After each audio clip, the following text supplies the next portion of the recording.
Welcome, everybody, to another presentation of Harrison High School football on H&S Radio. I am Adam Freeman. Alongside me tonight is Terry Kemp. As usual, he is currently next door announcing the homecoming court as they are coming onto the field right now. We are currently at the sophomore class, and our homecoming queen and king will be crowned this evening. Thank you for tuning in tonight on what should be a very special broadcast and a very competitive game as the Hoyas at 2-1 battle the 2-1 Pebblebrook Falcons in what is the first region battle of 2024. This is going to go a long way in determining playoff seeding and perhaps the region title. So without further ado, I want to take this opportunity to thank our sponsors. And again, you're listening to the Pinnacle pregame show here on HNS Radio. Smith Appliance, Dawn Brooks, Remax around Atlanta, Post CPAs, Elevate Sports Medicine, J.L. Brooks Construction, Signs and More, Kennesaw Embroidery, MMP Customs. Those are all our game day sponsors. Carl Black Chevrolet is our halftime and first down sponsor. And Pinnacle Orthopedics, of course, is our pregame show sponsor. And Smith Appliance, our timeout sponsor. And just like that, the doors are wide open. Cannot shut the doors, folks. Apparently not. All right, so we are back here, and as they continue to announce the homecoming festivities, we're going to hopefully bring on our very own Due West Swami here in just a few short minutes, as he usually gets on here as soon as he does, and he is here. So, as I mentioned earlier, as any good sports broadcast, you go back all the way to CBS. CBS had the Greek, and of course, ESPN had Chris Berman. We have our own Swami, David Brock. He is our Due West Swami. David, what's going on, buddy? What's happening, brother? Sounds like you are at a athletic event somewhere. I am. I'm trying to get where you can hear me. The Due West Swami has made an appearance tonight at Cobley Stadium right now. I can report that conditions are a little blustery on the field. There's a little bit more wind. Watching the kickers warm up, and there's get into the wind a little bit. The leg looks a little flimsy, a little noodle-like. Well, I know there was some good news earlier regarding the forecast, meaning that the chances of rain went from about 80% down to about 40%. We're just kind of hoping we could skirt some of that. Our resident weatherman, Mr. Terry Kemp, he seems to think that we're going to be okay tonight. I hope that's true, and we don't have another Kennesaw Mountain situation. But sort of leading into tonight's game, this is obviously, Swami, a big one for the Hoyas. First region contest, coming off a really kind of a performance that I think the Hoyas would say that they kind of let one get away there. And there was some mistakes that were made and, bad penalties and a couple turnovers there that kind of cost them that game at North Paulding. And there were some issues that needed to get ironed out, and they have 2 weeks to think about that loss, but also get those problems solved. All right, join me in a round of applause for the class of Hey, do you agree? Well, you just cut out on me on the end right there. I did hear about it. I did hear about ironing out some things. What was the last part there? Well, just the fact that you've got a situation where they had to sit on that loss for 2 weeks with the bye week, and now they've come back. Hopefully, have ironed some of those things out, and going to bounce back here tonight in the first region game. Yeah, I mean, I think that obviously you want to go into that bye week if you can 3-0, but sometimes early in the year when you drop one and get the bye week, it's still everybody's still pretty susceptible to fixing things and new ideas. When you're early in the year, it's a little bit easier to circle the wagons and get things going. So, I think the loss being a non-region one, if you were going to have one, probably wasn't the worst time in the world because you can kind of get refocused and really fine-tune some things that you might have not been able to work on the last 2 or 3 weeks. So I think it's not actually a bad timing for all that stuff to take place. Yeah, I agree. And, since I'm doing it, I'm having to do since Terry's doing the announcing, I'm having to be the doorman up here. Every time somebody comes in, it's like they're born in a barn or something. They leave the door wide open. You know how Terry gets. He drives him nuts. Oh, no doubt.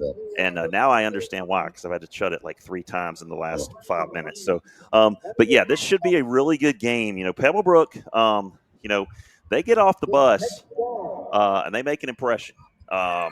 They've got some guys out there that are pretty athletic. They've got some guys with multiple D1 offers. Number 2 for free safety, and also plays a little wide out. Malik Leggett, Trenton Chapman, and Darrell Rivers. Those guys are definite D1 athletes. You're going to see them playing on Saturday, and I think you'll hear us probably saying their name quite a bit tonight.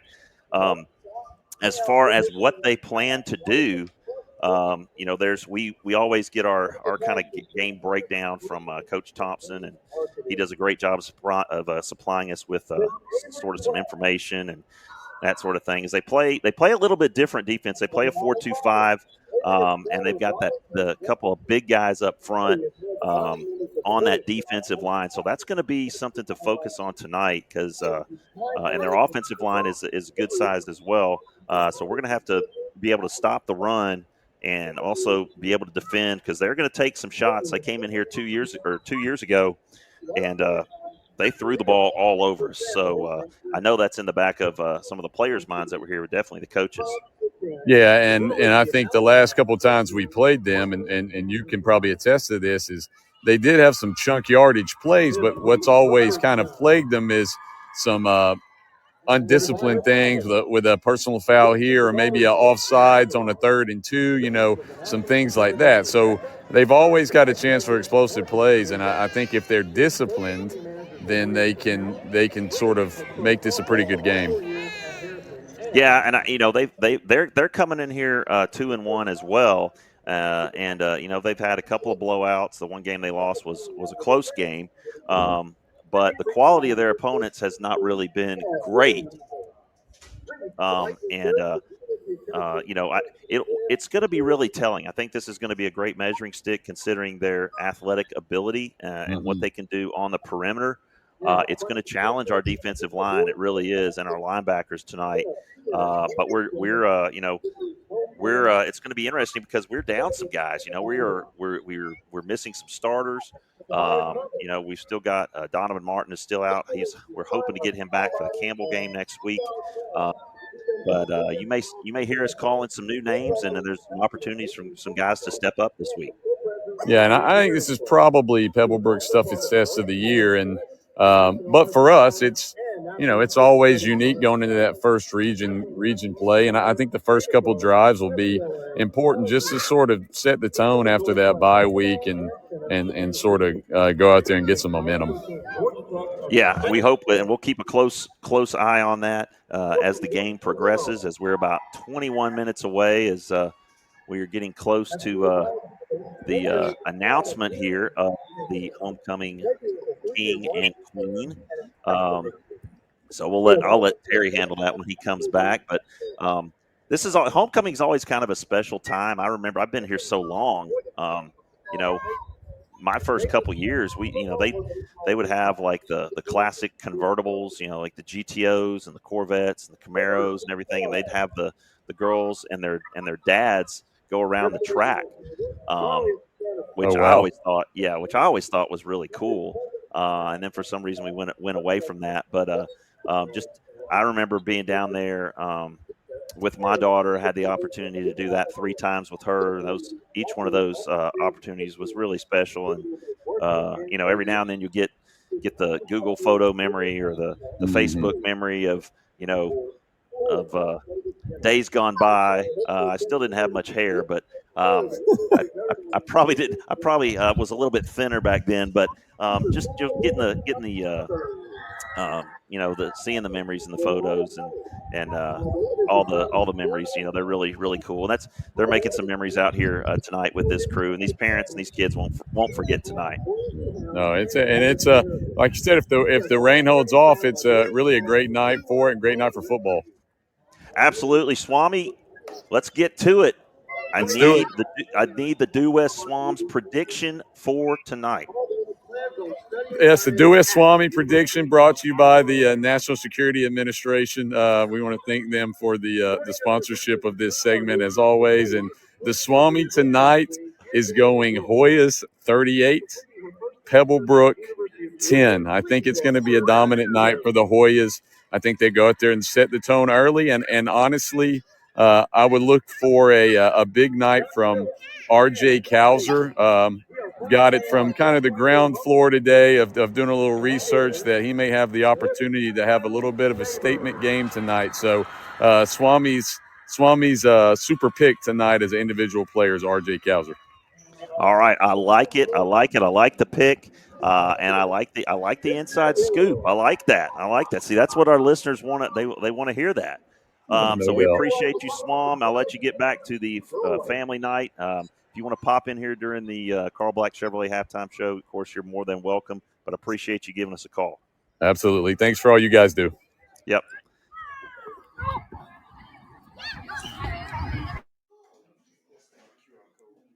All right. Well, there he was, the Due West Swami. David Brock coming to us from the stands tonight. And the announcement has just been made. Terry will be back over here in just a second. I'm going to let him share the news with you guys of the King and Queen. I can see the King out there, and I can tell you he's going to be wearing a helmet tonight. But I'm going to let Terry tell you who that's going to be, along with his Queen, and they will be unveiled again tomorrow night at the homecoming dance. So those of you that are out there listening, I know we've got a cross-country group that is in Huntsville, Alabama tonight. They left this morning. They've got a big race tomorrow. Let's call it the Rocket City Roundup. Okay, that's what they'll be running tomorrow morning. Hopefully they can get back and get to homecoming tomorrow night. Of course, starting at 7 o'clock, and it's going from 7 to 10:30. And for any of you characters who are getting there early, 6:30 to 8:30, I'll be down the dance floor, so no shenanigans. Don't make me do my job. That's all I got to say. All right, we're going to take a short commercial break, and when we come back, Terry is going to join us and reveal our homecoming king and queen. You're listening to Harrison Hoya Football on HNS Radio. J.L. Brooks Construction is a local family-owned construction company that specializes in commercial, residential, and custom remodeling. J.L. Brooks Construction has been serving the metro Atlanta area for the last 35 years, providing great customer service and full satisfaction guarantee. Call 770-428-4636 or visit jlbrooksconstructioninc.com for more information. If you're into sports, then you know injuries happen.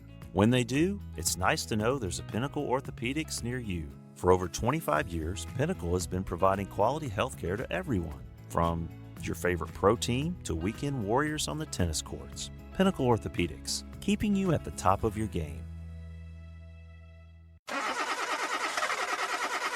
Ugh, I really need a new car. Well, did you know that Carl Black Chevrolet Buick and GMC of Kennesaw has over 28 acres of inventory?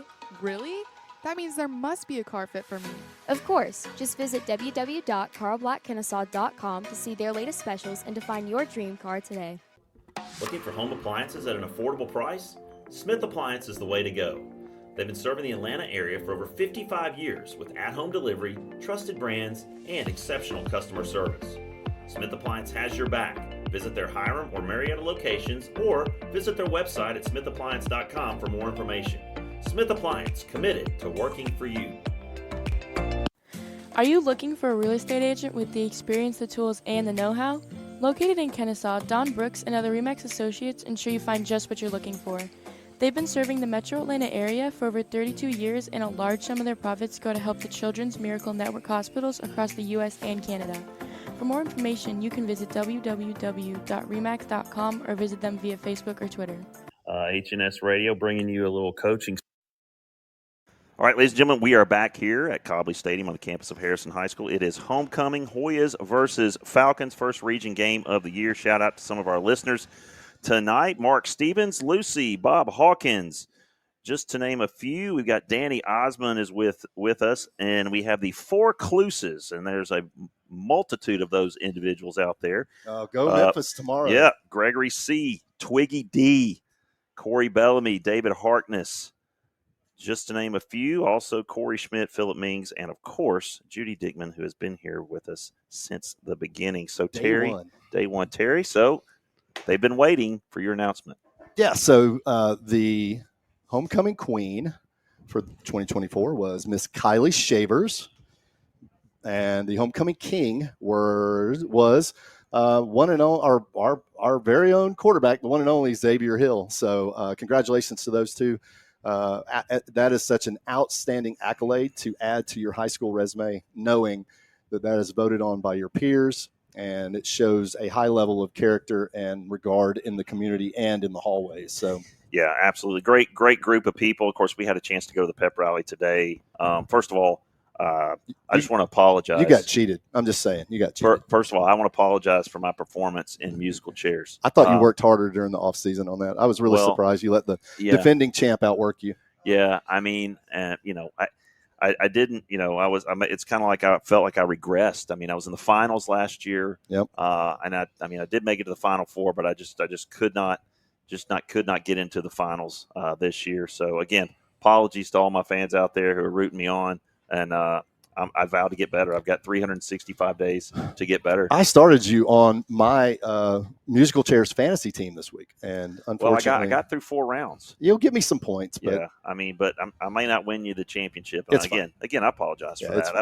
That was just poor performance all the way around. But yeah, I'm going to get better. I'm just going to get a little better every day. All right, so that gets us into tonight's game, really, Terry. And of course, I kind of alluded to it as I got the Schwam on here a little bit earlier. His prediction's pretty bold.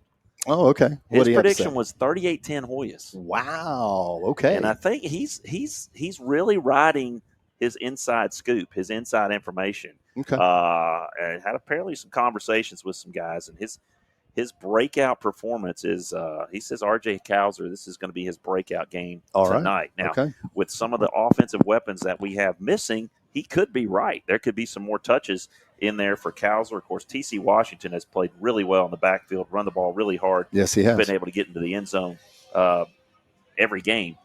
So, it's one of those things where, it's just next man up mentality. And listen. I'm the next man up. You're the next man up because Terry has to close the door again.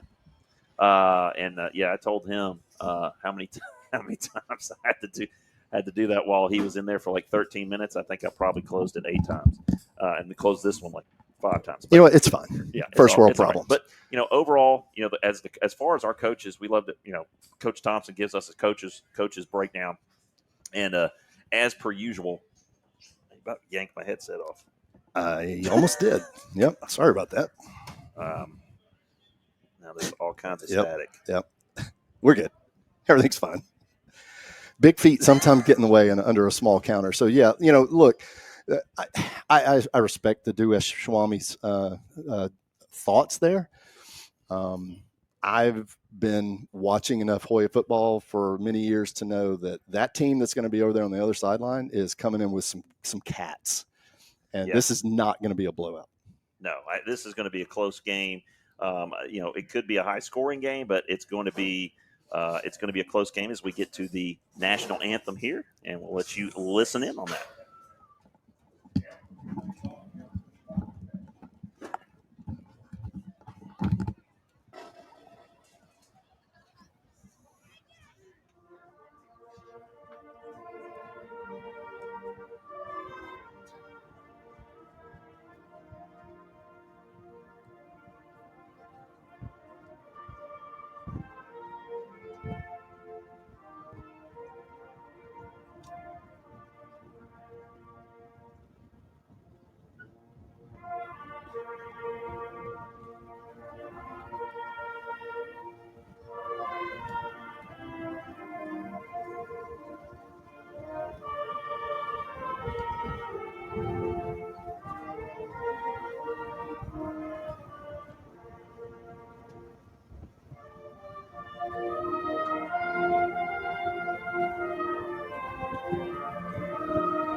All right, great job by the Harrison Marching Band there on the national anthem, and of course the flags at half staff right now at every school in Georgia because of the shooting a week ago at Appalachia High School. So, want to give a shout out to Appalachia High School and tell everybody up there, our thoughts and prayers are with you guys, and we're with you. We're back in the chi. That's what they call themselves. So. Yeah. Most definitely. I've actually been up to that school. I taught a CPR class up there many years ago, and good people up there, up that way. And so our hearts are with you. Our prayers are with you as well in that tragic event. Terry, as we look towards this game, the coaches, again, like I said, lots of praise on our guys for giving us these reports and everything, but it's something that Coach Thompson said. He's like, they're super athletic. He's like, sometimes either whether it's offensively or defensively, they appear a little confused, but he did say they're not confused about how to run and tackle. And the Hoyas spent a lot of time during their bye week working on that intermediate passing game, working on the flats, working on the curl routes, working on those intermediate distances, trying to get the timing with the receivers, because you're going to see some new guys out here. We're going to be calling some new names. Michael Traster is going to get a lot of work. Ikambare is going to be out there. Freshman Parker Perkins may see some snaps tonight. He was brought up tonight to fill the void and as a backup, but he could be out there. He could get some snaps. So I think the Hoyas are going to play fast. And we need them not just to be fast, but to be efficient, to be clean, and to kind of wipe away some of those penalties they had 2 weeks ago. Well, yeah, because this is really the beginning of the season. I mean, tonight starts region play, and this is decision-making Friday all across this region, because if you look at who plays who, you're going to have a definite separation tonight. You got Campbell sitting at the top of the region at 3-0, very surprisingly. Well, they got to play McEachern, who's 1-2, but they've played 3 really good teams. Yeah. And so you're gonna see something. It'll be a difference making game. It'll be a decision making game. And then you've got Pebblebrook sitting at 2-1, and the Hoyas sitting at 2-1. This is going to be decision making Friday night for them. And then Hillgrove at 3-0, surprisingly, after beating Marietta last week. They play Osborne. Osborne fresh off a state playoff appearance last year, and still has a lot of talent over there. So you're going to see a lot of interesting scores come in tonight, and this one is obviously the most interesting to everybody listening out there, because like you said, they've had a week to prepare for this, and we should see some pretty interesting football on both sides of the ball tonight. Yeah, my expectation is for the Hoyas to be very crisp. I think they've had 2 good weeks of practice, at least according to the coaches that I've talked with. And despite the fact that they are missing some guys, Reese Bentley is still out for the Hoyas, and a lot of other guys. We can go through the starting lineups, and you can see how it's changed. Starting on the outside, it's going to be Matt Traster and Austin Perry, along with Terrence McRae and Kylan Ford. And, of course, you'll see Combe and possibly Hartness in there at the B back position. And also he's talked about Case and Ikambare out there as well. And Parker Perkins will get some snaps. The offensive line is unchanged with Sam Stevens anchoring that offensive line at center. Of course, you've got Xavier Hill under center. And R.J. Cowser and T.C. Washington, as we have mentioned, has been spectacular. But a clean game, and I'd like to see the Hoyas come out and get the lead and get the lead early, and then be able to implement some of the things that they've practiced this last 2 weeks, and just kind of build some momentum. Take advantage of opportunities that come along, whether it's turnovers. Coach Williamson, I talked to him today at the pep rally. He said, if we can go out, get the lead, and not have more than 1 turnover, He says, I feel really good about us winning this game. We just have to be clean. Right. And well, and the turnover issue has been a problem the last 2 games. Yeah. So, yeah, that's something that the Hoyas are going to definitely need to clean up Yeah. as they take the field under a cloud of steam coming out from under the stands there. Yeah, just a real quick review, Terry, of sort of how these two teams got here. Of course, the Hoyas beat Kennesaw Mountain 35-21 in that rain-soaked, sped-up game there in Coach Salam's debut. Went over to Wheeler, won a thriller 35-34, and then, of course, lost a disappointing one at North Paulding 26-23. Yeah. Pebblebrook beat Locust Grove 27-21, lost to Lithia Springs 14-13. And then came back and beat Meadow Creek 39-6. Yeah, that Lithia Springs loss by them was set up in large part by multiple interceptions. So, again, it's always the turnover battle. If you win the turnover battle, you're going to win most games. And so, yeah, that one loss for them was really decided because of turnovers. So, it's going to be an interesting game. Anytime you play Pebblebrook, you know what you're going to see. You're going to see a lot of team speed. They've got some dudes. There's no doubt they've got some dudes on defense. We've talked about those 3 guys that we were kind of given a heads up about. Rivers being the one highlighting all 3 of them, we were watching him warm up, and he definitely looks the part. He gets off the bus looking like a Saturday football player. Definitely. So. Captains are out now. Captains are Colin Bellamy, Austin Perry, Ali Perez, and number 57, Carson Canup, as they head to midfield right now. I'm going to throw out something to the chat line, Hoya Alumni chat line, real quick. Just in maybe preparation for a W here on homecoming. So if you guys that are listening, just comment in the chat where should Coach Freeman's victory meal come from tonight? Oh, that's a good one. Yeah, I like that one. I would love to hear your input on that. I want to give a quick shout out. One of my basketball players was on the freshman homecoming court, Darcy Austin. So shout out to her. We're proud of you, Darcy, and way to represent the Lady Hoya basketball program. And she comes from a lineage of homecoming success. So shout out to, but not just to her, but all the kids that were nominated from all 4 classes. It's a cool night. Homecoming at football games is just, I think, one of the most cool events in the South. Really. There's something about it. And, almost like the smaller the town, kind of the more intimate the setting, and the kind of more unique experience that it is. But we are very close, about 2 minutes away. So, Terry, let's get. Yeah, we got to do some picks. We got to do our college. We just dropped the ball last week. Yeah, 2 and 3 by both of us. Not going to get it done. But we've learned a lot since then because we've seen a lot. So I'll let you go first. Unless it really doesn't matter to me. Who we got? First one is number 20 Arizona at number 14 Kansas State. It's tough to win on the road in Manhattan. I'm going to go with Kansas State on that one. Okay. I'm going to go with Arizona. Okay. All right, Arizona. So you got a Big 10, Big 12 matchup. How bizarre is that to say Arizona's a Big 10 team? Yeah, crazy. They are, right? Aren't they? Okay. I don't know. I don't either. I can't keep track of it. Pac-12's back to life, by the way. Did you see that? No. Boise State, San Diego State, Fresno State, Colorado State, all going to the Pac. Well, they're the Pac-2 right now. But okay, second one.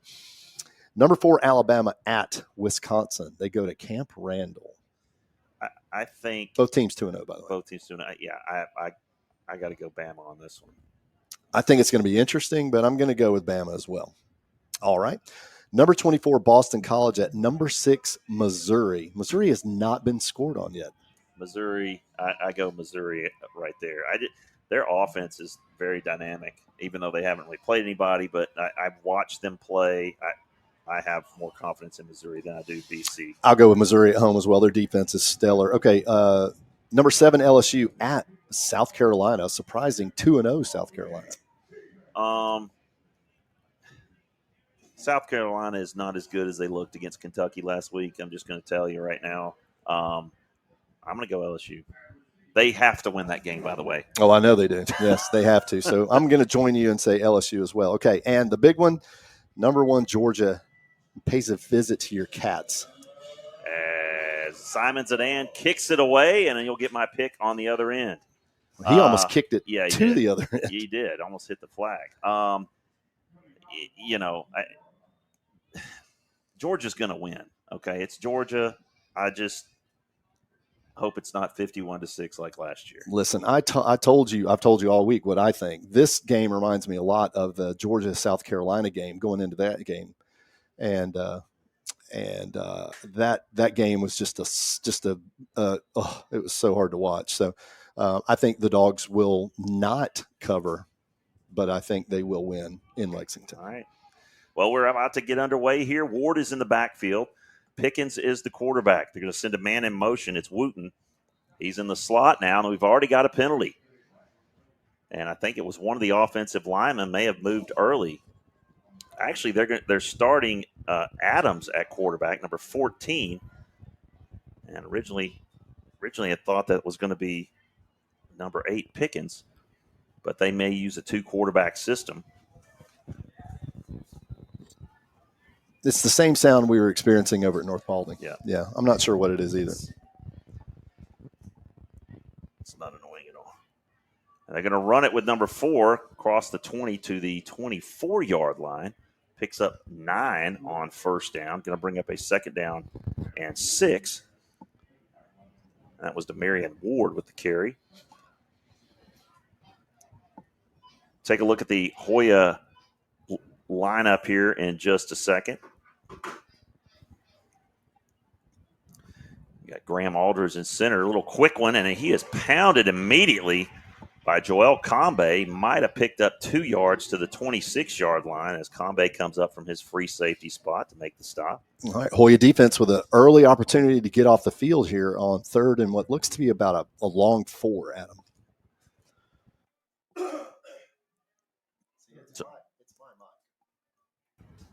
So Wilkins has it in the shotgun.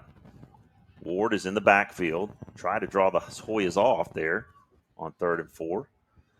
They didn't take the bait. They're going to go with 4 wides. Wilkins, quick drop. Slings it out to number 11. He didn't get there. He's going to be about a yard short. Again, Combe just closing speed so aggressively right now. Yeah, Combe has really turned into the cog in our defensive wheel for the Hoyas.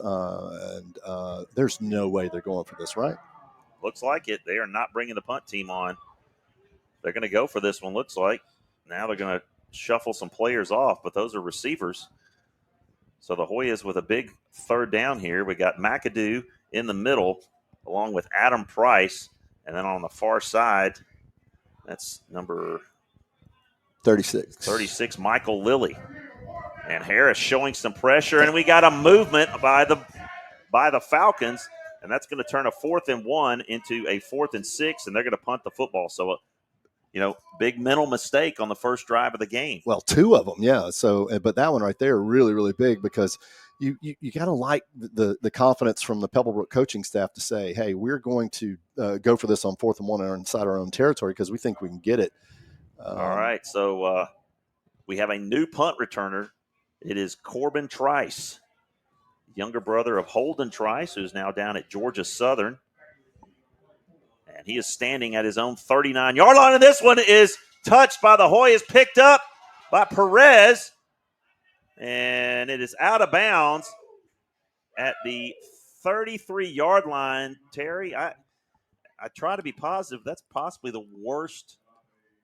Well, the Hoyas had great push on the line of scrimmage there. They got so far up into the punter's face. Yeah, he may have kicked it off one of his own linemen there. That's what it looked like. But it was a line drive. It came out below the helmets of everybody down, about 4 feet off the ground. Yeah. And Ali Perez was very surprised to look up and see that ball. That was in his hands.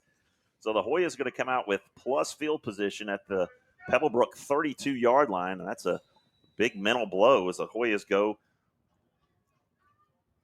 with McRae in motion now. And goodness gracious, almost an interception on the screen. They were trying to set up the wide receiver screen to number 2, Kylan Ford, and just couldn't get it over the big wingspan of number 9. Yeah, Rivers is he's a dude, and he completely by himself wrecked that play.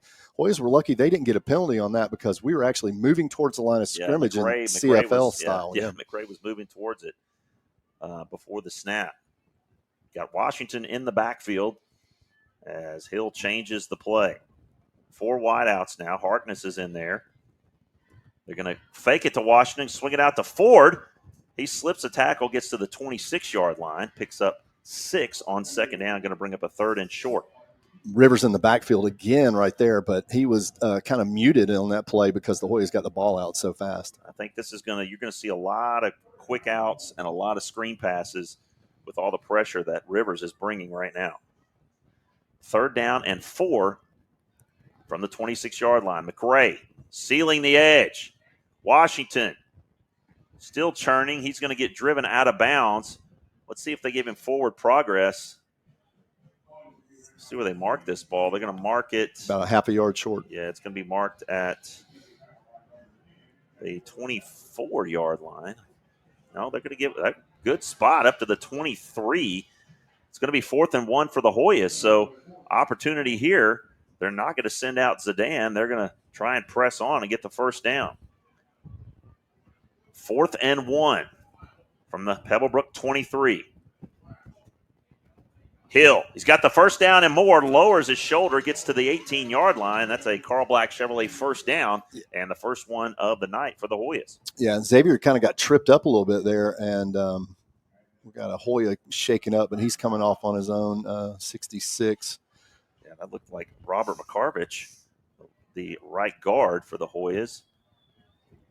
Yeah, but Xavier stumbled going across the line of scrimmage there. He might have had a chance to score there, but the Hoyas do pick up a big Carl Black Chevy first down, and they're now inside the unsponsored red zone. And Cole Peterson is now in at right guard for McCarvich. Combe in motion. Hill. And on the outside, I believe that was Perry taken down for a loss of about 2. A little scary right there. He threw that into a lot of traffic. So the Hoyas are trying to get this athletic Pebblebrook defense on quick throws, but they are right on top of every receiver that's out there. You almost think that a double move could be in the works here. Washington is in the backfield on 2nd down and 13. Pebblebrook shows pressure. Now they back out of it. They're in straight man all across. Yeah, they're probably going to do that all night because they've got the athletes that can handle it. They're going to hand it off. And that was Cowser. He's going to pick up about 3 up to the original line of scrimmage. And it's going to bring up a 3rd down and 10 from the 20-yard line. Again, still in need of a red zone sponsor as well as a touchdown sponsor this football season. Hoyas with trips to the near side. Hill to change the play once again. 20 on the play clock. 7:18 to go in the first quarter. Hoyas threatening. Hill gets the snap. 3-step drop. He's flushed to the right. Looking downfield. He's just going to run it. He's got the first down. He's got the touchdown. Xavier Hill tucks it and runs it 20 yards for a touchdown. Exactly what we talked about in the opener. And that puts the Hoyas on top 6-0. Carson Canup did a great job of containing Rivers on that play right there, keeping him right in his spot. So great job by the Hoya offensive line there to tame the scariest defender for Pebblebrook. So Zidane up for the extra point.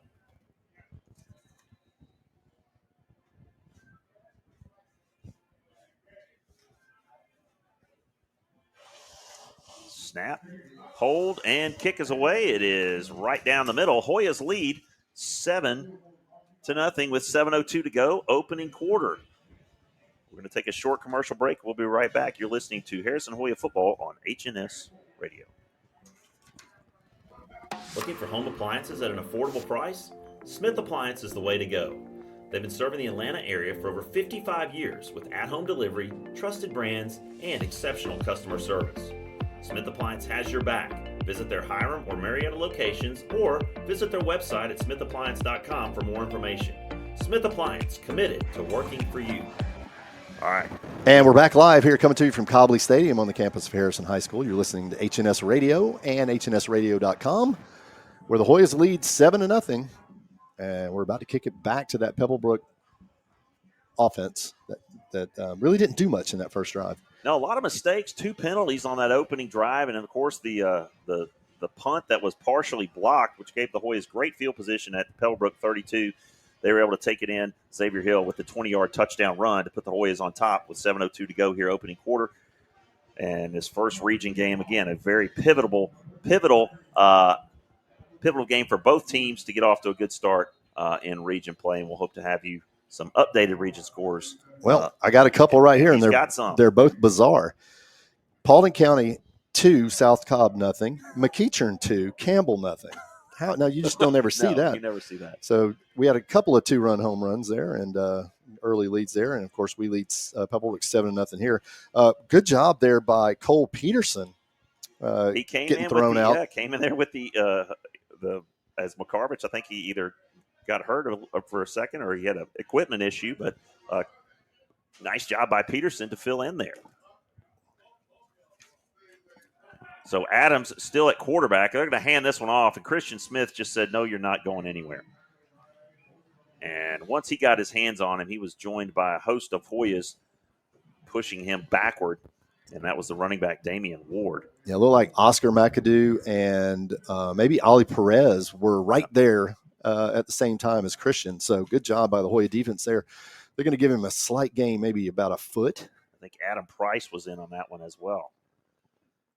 So I hope that Hoya defensive line looking to use, they might be a little outside, but looking to use their speed to get around. Adams is still in the shotgun. He's going to fake it to Ward and roll left. Looking down the field, he can't find anybody. Unloads now. And almost caught at the 44-yard line. That was number 29 for the Falcons. Zaylen Paul, I believe. Well, he had the ball in his hands. Yep, had it in his hands, and it was in and out. That's going to bring up 3rd down and 10 from the 20-yard line. What a night for football. I mean, great, you can't ask for a better night. It's cool, kind of cloudy. This looks like a football night, and the stands are packed. Look at the crowd. Yes. The crowd, it is packed here, man. You can tell we've been gone for 2 weeks. They want some football back here at Cobley.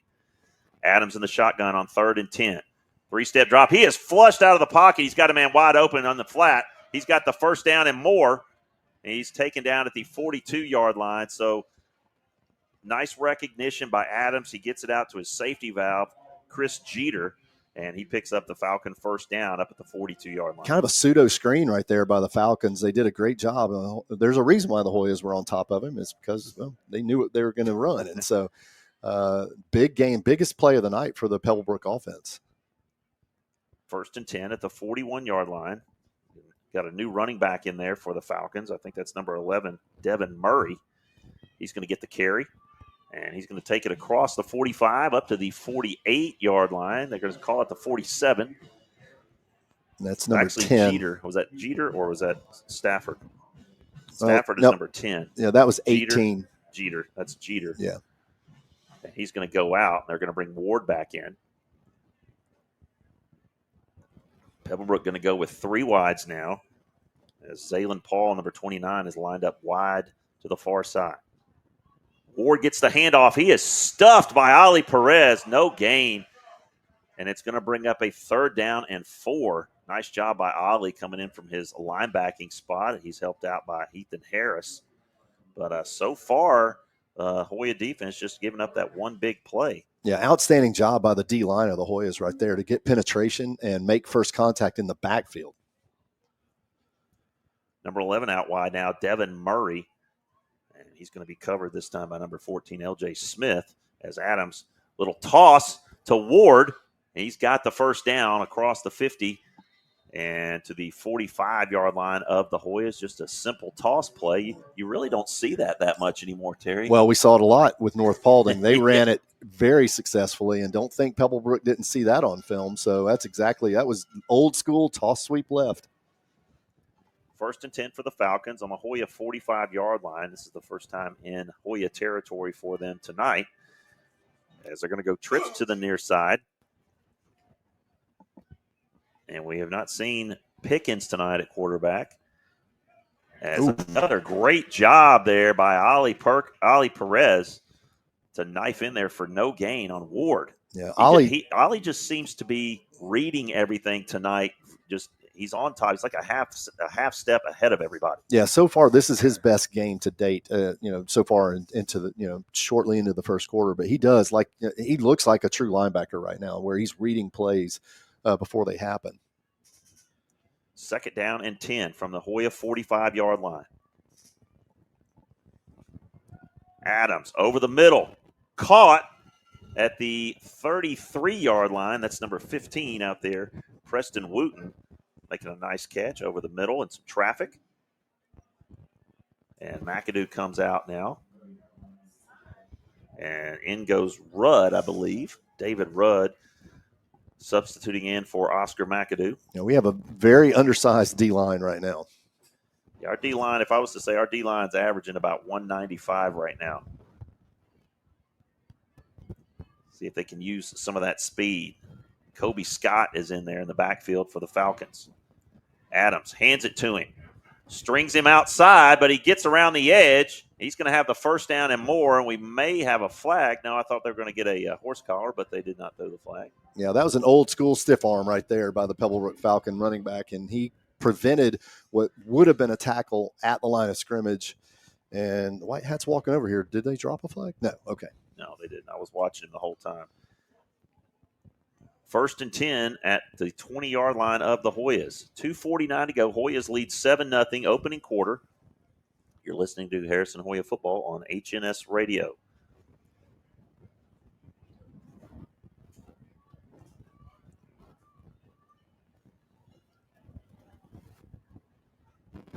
Adams has it now in the shotgun, sends a man in motion. It's Wooten. They hand it to him. He gets to the outside. He's going to have to turn it up, and he is taken down by number 27, Graham Aldridge, coming up from his safety spot. Nice pursuit there. That was actually Ollie Perez. He ran him down. Yep, that was Ollie. 2:30 to go now. 2nd and 10 from the 20. Hoya is trying to slow down this Pebblebrook offense and keep them out of the end zone here. Ollie and number 20 look identical. I mean, build and height and everything. Yeah, Rudd, he and Rudd standing next to each other. Adams hands it off. Trying to cut it up. Can't do it. Might have gotten back to the line of scrimmage as a whole host of Hoyas led by Michael Lilly and Joel Combe, that's his 4th tackle tonight already. So he has been very active in the run game. And as you said in the pregame conversation, we are calling a lot of new names tonight. You can see that. Smith shows pressure off the edge on 3rd and long. Adams. Quick slant, complete, down to the 5-yard line. So it's going to be 1st and goal for the Falcons. Just a little quick slant from the slot, and that play has killed us for years. Long time. Once you get in you get that inside corner on the inside shoulder on that corner, that slant's open. 1:15 to go, opening quarter. Hoyas lead 7-0. Shout out to Crystal Mack and Candace Washington who are listening tonight. Adams hands it off. Taken down at the 1-yard line or 1-foot line is Ward. And it's going to be 2nd down and goal. So the Hoyas bring in some big bodies here. They're going to bring in and running a man on late. And just going to hand it to Ward, and he's just going to not get there. Short. The Hoya defensive line pushed back, and he ran into the back of his own center and just got bounced to the left and didn't quite make it to the goal line. Yeah, there's some sort of the line judge on the far side. He marked it down short of the goal line. So 21.3 to go, and they're going to say it's 3rd and goal. As it should be. So Pebblebrook's going to have to try it again. Wooten is the tailback. Hoya's trying to make a goal line stand here. And they give it to Wooten, and they fake it to Wooten, and Adams just takes it around the edge on a little quarterback keeper, and we're an extra point away from a tie game. Fooled everybody. Fooled me. Including us, because I thought he handed it off to you. But it's a tough angle from this part of the press box to see. I'm looking around a post, and you're looking, across. All right, through I this. want to send a special shout out to our listener Crystal Mack, who is a Pebblebrook listener.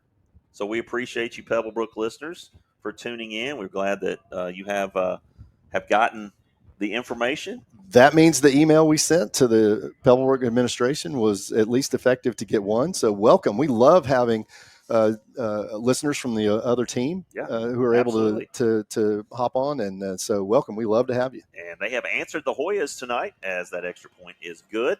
And we have us a good game here tonight. 11.7 seconds to go, opening quarter. And we have ourselves a tie game, 7-7. And the Hoyas about to receive the kickoff here from number 96, Jair Hutchins. 36.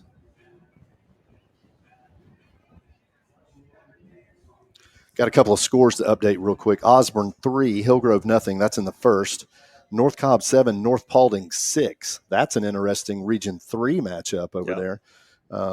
See if we can find some other. New Manchester leads Kennesaw Mountain 7-0. Paulding County 9, South Cobb nothing.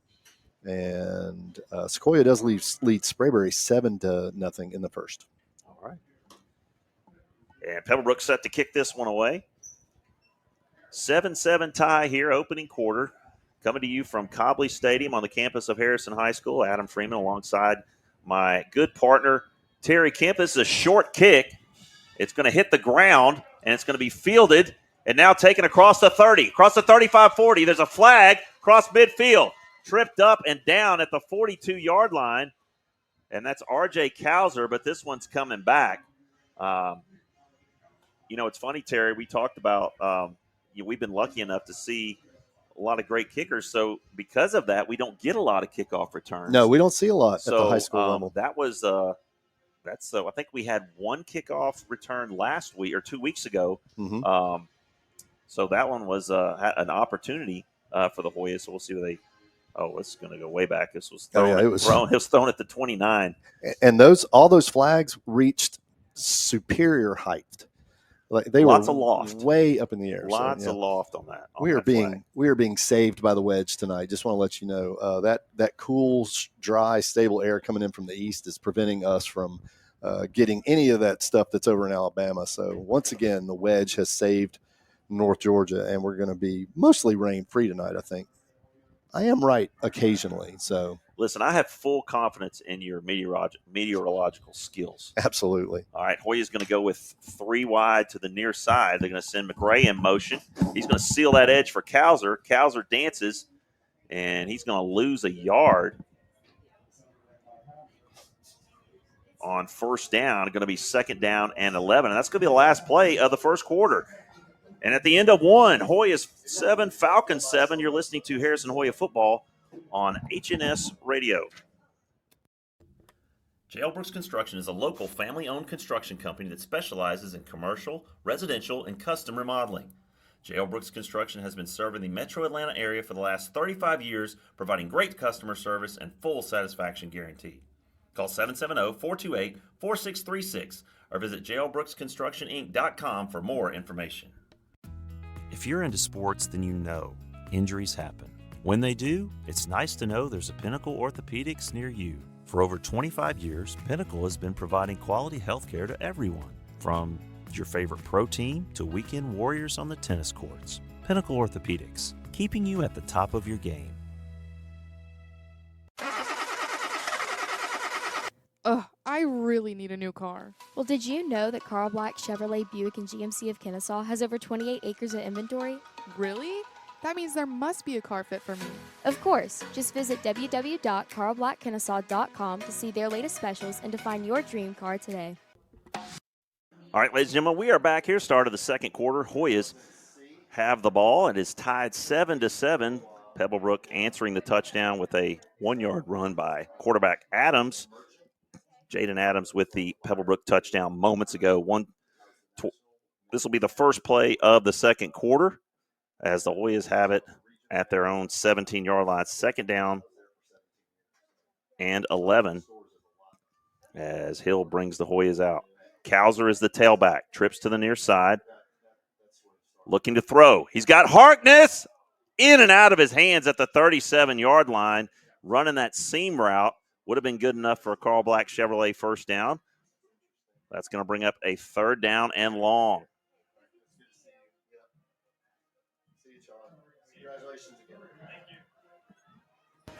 So Harkness almost comes up with a big reception there, just in and out of his hands. So Hoya's in a tough spot here. Harkness goes in to protect now. And Hill just going to try and run and get something. It spins out of it, but it does not get much. Gets about a yard. And that's going to bring Simon Zidane out on 4th and 10. So here he comes. He's going to have to put a charge into one here to try and flip the field position, see if he can do it. Well, and you can look for the Pebblebrook Falcons to continue to run the ball. Look, film doesn't lie.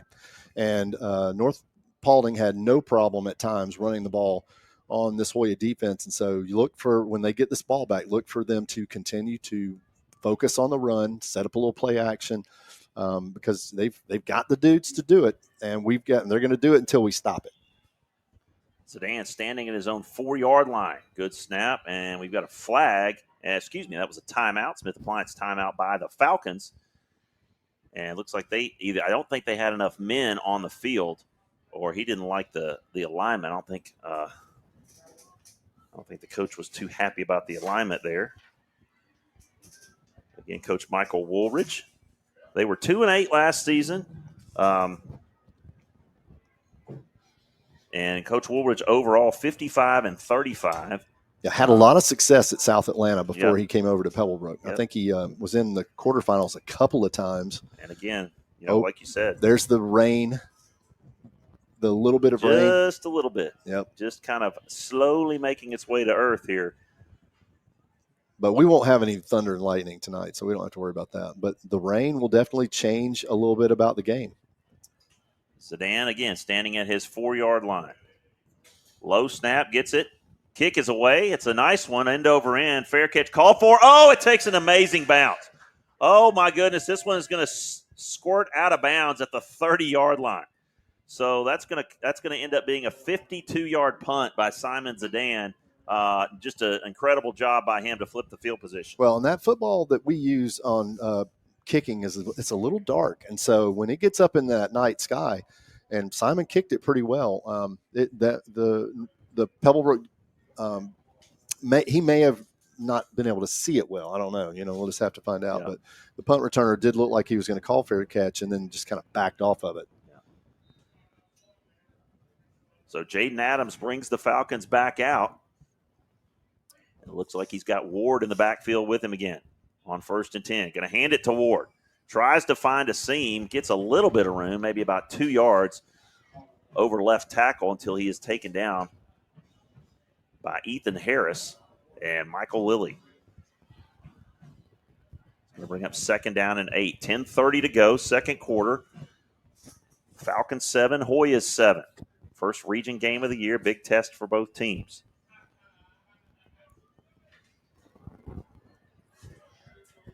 Falcons not really in a hurry offensively tonight. They're going to hand it off again. He tucks it. Now he's got a man open on the sideline. It's number 11. And we've got a flag on the field. It was thrown by the side judge all the way over on the Hoya sideline. And it was late. Very late flag. So we'll have to see what it was. I think Coach Salon's Pebblebrook's backing up. They may have an ineligible lineman. A lot of times when the linemen they release and then they have to stay within a certain distance. I think it's 3 yards, but I don't remember. Line of scrimmage. Yeah. And that might have been an indication that it was a busted play because they may have thought that he was going to hand it off. I don't know. Yeah. I mean, you wouldn't know if you didn't know what the play call was, but definitely a break for the Hoyas there because what would have been a first down close to midfield is now going to be 2nd and long for the Falcons. It's going to be 2nd and 14, ball spotted at their own 27-yard line. Just over 10 minutes to go here. Adam Freeman alongside of me, my good friend Terry Kemp. Hey, everybody. On homecoming here at Cobley Stadium. on a beautiful night for football, even though it is drizzling just a little bit. It feels great in here. Yeah, it's dry. And we're not in the top of the visitor section at North Spalding like we were. We're not. Wooten is the tailback now. Adams drops back, slings it over to Wooten in the flat. He just gets eaten up by about 4 Hoyas, including Ali Perez, Ethan Harris, and number 90, Adam Price. He had about 5 or 6 Hoyas are on there. I couldn't read all their numbers at once, but they really are pursuing the football tonight. Well, and that's how you attack a offense with team speed is you just string it out. Just keep sitting guys out to your right, or to your left, depending on which way you're going. And the Hoyas did a good job with it at that time and kind of held up the Pebblebrook ball carrier, and they were able to rally to the ball. 3rd down and 12 from their own 28-yard line. Trips to the far side. Adams flushed from the pocket. There's a late flag. Going to probably be a hold against Pebblebrook, and he is taken down short of the first down at the 34-yard line from behind, and I think that was Perez again. Yeah, it might have been. The Pebblebrook quarterback carries the ball a little bit Walter Payton-ish, a little bit like a loaf of bread, and if it's going to continue to drizzle, or even the rain that has fallen, because it looks like it stopped now. It was just a brief shower. That he's going to have to be careful with that. The Hoyas are going to decline this. Yeah. I want to send a shout out to one of a couple of our listeners, Gavin Nagy.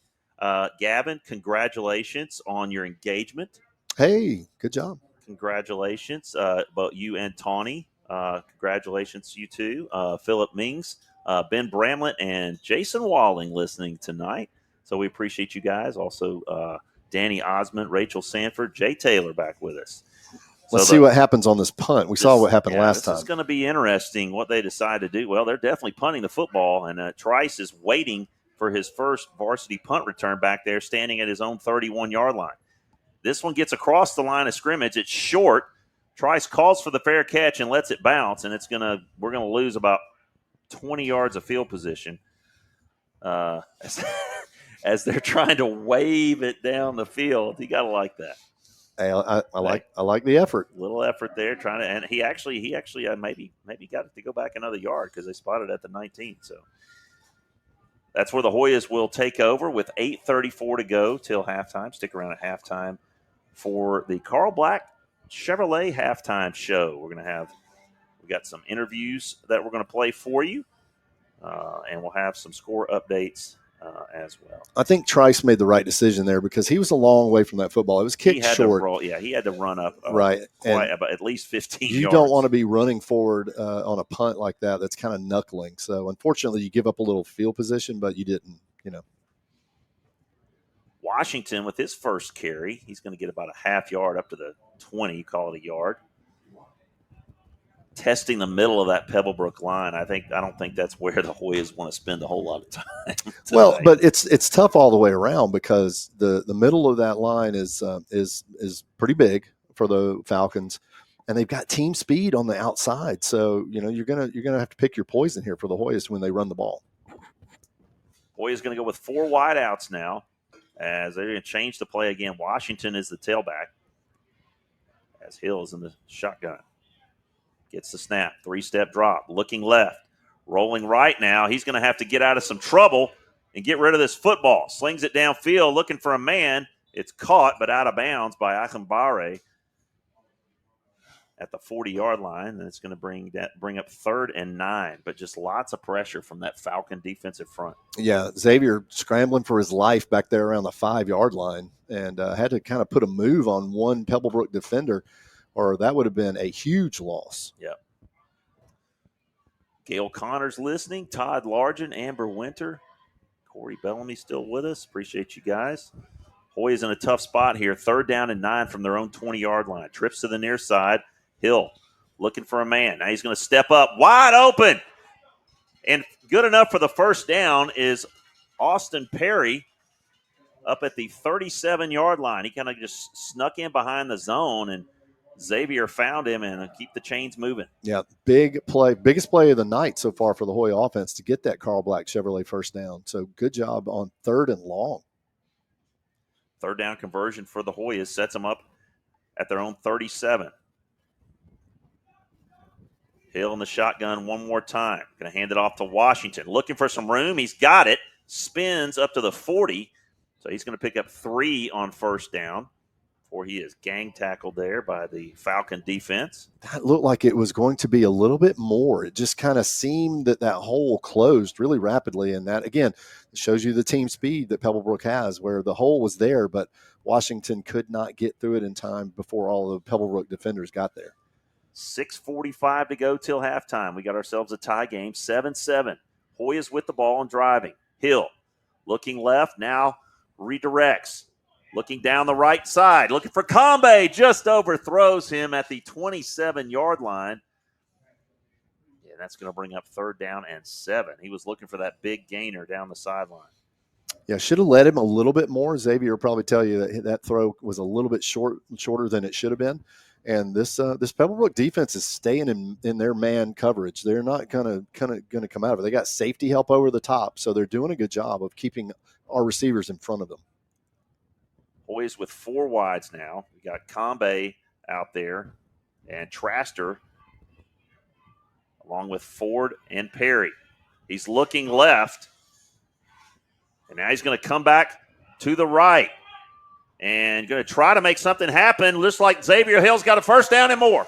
Across the 50, across the 40 to the outside, 30, 20, 10, 5, touchdown. Xavier Hill runs about 80 yards for the touchdown, but you only give him credit for about 50. All right. I've never in my life. I'm going to say something that's going to be a little controversial, but you and I know what we just watched, okay? Yeah. Who did that remind you of? Justin Fields. Yep, a lot. Yep, we saw Justin Fields do that in every game, sometimes multiple times, but that is exactly what he used to do. He had the ability to make people miss and make something out of nothing. And that's exactly what Xavier Hill did right there on a beautiful run where he had no options to throw the ball. He was looking for the wheel route to Ford down the left sideline. That was well covered by the secondary from Pebblebrook. And just totally reversed his Fields. And he ran about 80 or 90 yards for that touchdown. But, again, he's only going to get credit for about 60. All right, what's happening on the PAT? Did we get a penalty? We're backing up. There appears to be a penalty on the extra point. I still have not seen a signal. I mean, he's picking up the flag, but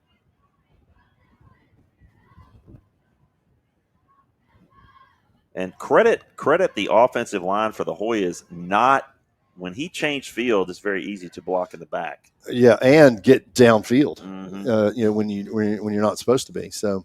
I don't know what that was. I don't either. That was odd because we're right back where we started. Yeah, he picked up the flag, so there was a flag on the ground at one point in time. So Simon Zidane getting ready to kick this one through the uprights. Snap, hold, and kick.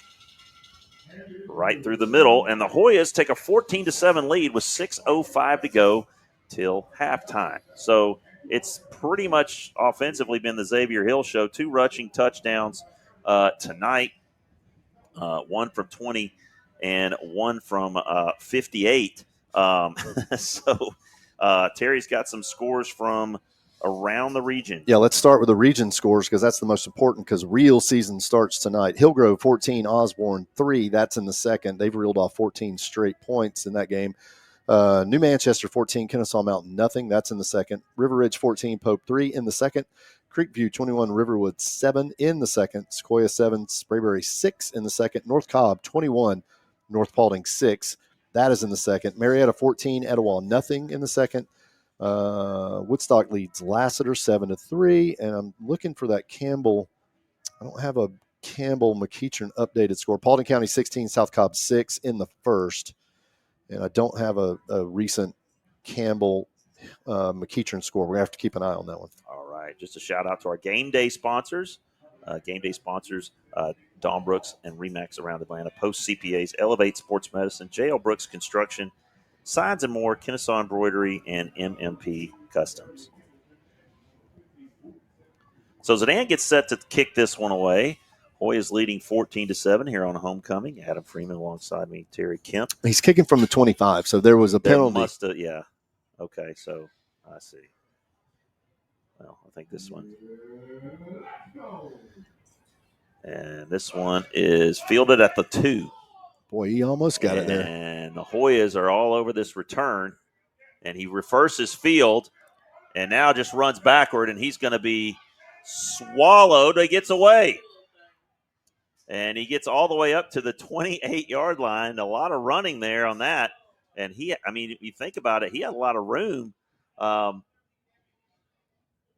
return that. The Hoyas had 3 guys on him at the 15, and he squirted free. Wiggled out of that. So good job on the return there by the Pebblebrook return man. I think that was Wooten. He went way back. It looked like he was going to lose a lot of yardage, so he recovered quite a bit of it. So the Falcons are going to start at their own 28-yard line, trying to answer the Hoyas here. Jaden Adams has taken all the snaps tonight for the Falcons. He's going to hand it off to Ward. Can he get the edge? We're going to have another hold. He gets the edge and more. Shoved out of bounds at the 46, but this one's coming back. And Mark Ryan took a tumble there. Yeah, he did. And kudos to the Pebblebrook player who knocked him down accidentally, trying to help him up. Nice job. Hats off to Demarion Ward there, helping him up off the ground. That was some nice sportsmanship there. Mark didn't come to the game tonight expecting to get hit. I can guarantee you that. Mark Ryan's been a staple on that sideline for a long time. He's been there since. We're going on probably almost 20 years. He used to ride on the bus with us when I was on the boys varsity basketball staff. He would go with us with church and all of us. Yeah. And we would lose him sometimes because he would wander off. And so church had to assign you know how you got a get back coach? Well, somebody was the Mark coach. Yep. Yep, he is a staple, and he is one of the biggest Hoya fans there is. That's going to bring up a huge that really puts him back inside the 20. It's going to be 1st and 20 now at the 18-yard line. 5:09 to go till halftime. Hoyas leading 14-7. Handoff to Ward again. He's going to be – this ball is out, and I think the Falcons may have recovered it, but the Hoyas say they've got it. They do. Tombe says the Hoyas have it. Oscar McAdoo came out of there. Oscar McAdoo came out of the scrum with it. And he's taking it to the sideline with him. Oscar, you got to give them their ball back. He's like, I don't want to give it back. Nice play. Oscar McAdoo falls on the football, and the first turnover of the night goes to the Hoyas. And it is in plus territory, and the Falcons got their backs up against the wall now. And their defense is right back out after giving up a long drive and a long run trying to defend Xavier Hill. But, when those footballs get on the ground, and everybody starts jumping on them. They squirt free sometimes. Well, and it'll change hands about 4 or 5 times down there. And that's when, real assault occurs down there in the bottom of those scrums. Hoyas have it just inside the 20. Cowser is the tailback. Hill gives it to Cowser. He's got it, gets to the 15-yard line. He's taken down by the Falcons. And number 7, Martavius Adams. Nice run by Cowser there. He said, I'm going to pick up some positive yards here for the Due West Schwan. That's going to bring up 2nd down, 4:30 to go here till halftime. Hoya is trying to add to this lead. They lead 14-7 right now. Hill looking right in the corner of the end zone. He's got a man, and it is incomplete. Nice defensive play there by the Falcon defensive back. That was number 3, Kalen Weish, who got right up in the grill of Austin Perry and just defended that one about as well as you could. Austin Perry hit him in the hands, but the defender did a better job of knocking it free, and it actually hit off the defender's helmet and popped up in the air a little bit. I thought Austin might have a chance to catch that, but it fell to the ground harmlessly for the Falcons. That brings up 3rd down and 7 for Xavier Hill. Going to go with an empty backfield now. Send Harkness in motion.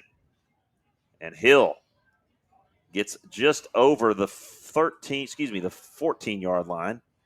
And it's going to bring up 4th down and 4 as they're going to trot out Zidane.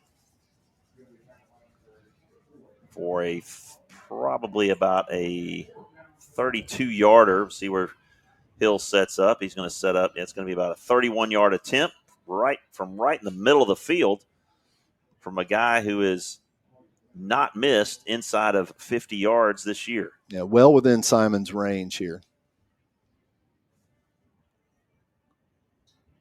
So Zidane looking to give the Hoyas a 10-point lead here. And this kick is up. And it's right down the middle. So the Hoyas turn that Oscar McAdoo fumble recovery into 3 points. And they go up by 10, 17-7. Yeah, great job there by the offense to get points off the turnover. You don't want to come out of there without getting some points. And so the coaching staff says, okay, we'll take our 3. We got a dependable kicker who we know he's going to hit it. And Simon delivers there and extends the Hoya lead up to 10 now with 3:10 to go in the first half. A couple more shout-outs to our listeners. Maxine, thank you for listening. Also, Mitchell Lilly's mom, which is Michael Lilly's mom as well. She is listening. Of course, Chris Karakalides is listening also. We appreciate you guys. Share it with your friends. Share the link. Mark Stevens is also listening out there. Nicole Harris. Twiggy D still with us. Bob Hawkins, along with Judy Dickman, of course. So I invite you guys. There's a special function on the app if you're listening. It's called the Fan Club. If you join the Fan Club, you can do that. I think there's an icon on the screen there if you're listening on your phone. And there's also pod points available, which is kind of like almost like a crowdfunding sort of thing. So you can purchase pod points and add those to our broadcast. We would appreciate it. So Zidane set to kick this one off, this time from the 40 as per usual. So don't expect a return here. And this one's drilled into the end zone and out the back. So with 3:05 to go, Hoyas lead 17-7. And again, we talked about just a light rain earlier. I think that has stopped. It has. And it has moved on. So I know that it's a big baseball weekend. Braves, Dodgers. Terry and I are heading to Truist on Sunday night. I don't know that I call it a big it's big weekend. It's big for you. Yeah, Adams hands off to Wooten, and he's going to pick up about 6 yards up to the 26-yard line. Well, after discovering that stat today, I am very much not as excited. What is it? Braves are winning 5-1. Well, whatever. That's all they'll score. The fact that they scored 5 is a miracle. Yeah, so I found a stat today that I was stunned by. The Braves' leading base stealer at 16 right now is Ronald Acuna Jr., and he hasn't played in 4 months. That tells you how bad their offense is. 2:30 to go now till halftime. Adams hands it off to Wooten. He's taken down just shy of the first down at the 28.5-yard line. Going to bring up 3rd down and a short 2. Pebblebrook with 2 timeouts. Hoyas have all 3 of theirs. I'm almost positive Shohei Ohtani has more steals than the Braves team. He might. I need to verify that. He's got 48 total. That's what I thought I saw today on their stats, that's nuts. Smith showing pressure. He's got, and he pulls it. Adams, another little Houdini act, but I think he's going to be short, Terry. No, that's a first down. Oh, they're going to give it to him? Okay. Yeah. He reached out across the 35, and that's going to be a Pebblebrook first down. So athletic play there by Jaden Adams. Yeah, he pulled that when he saw Christian Smith crash off the end, and Christian ate up the ball carrier, or what he thought was the ball carrier. 1:27 to go. Adams rolling to his right.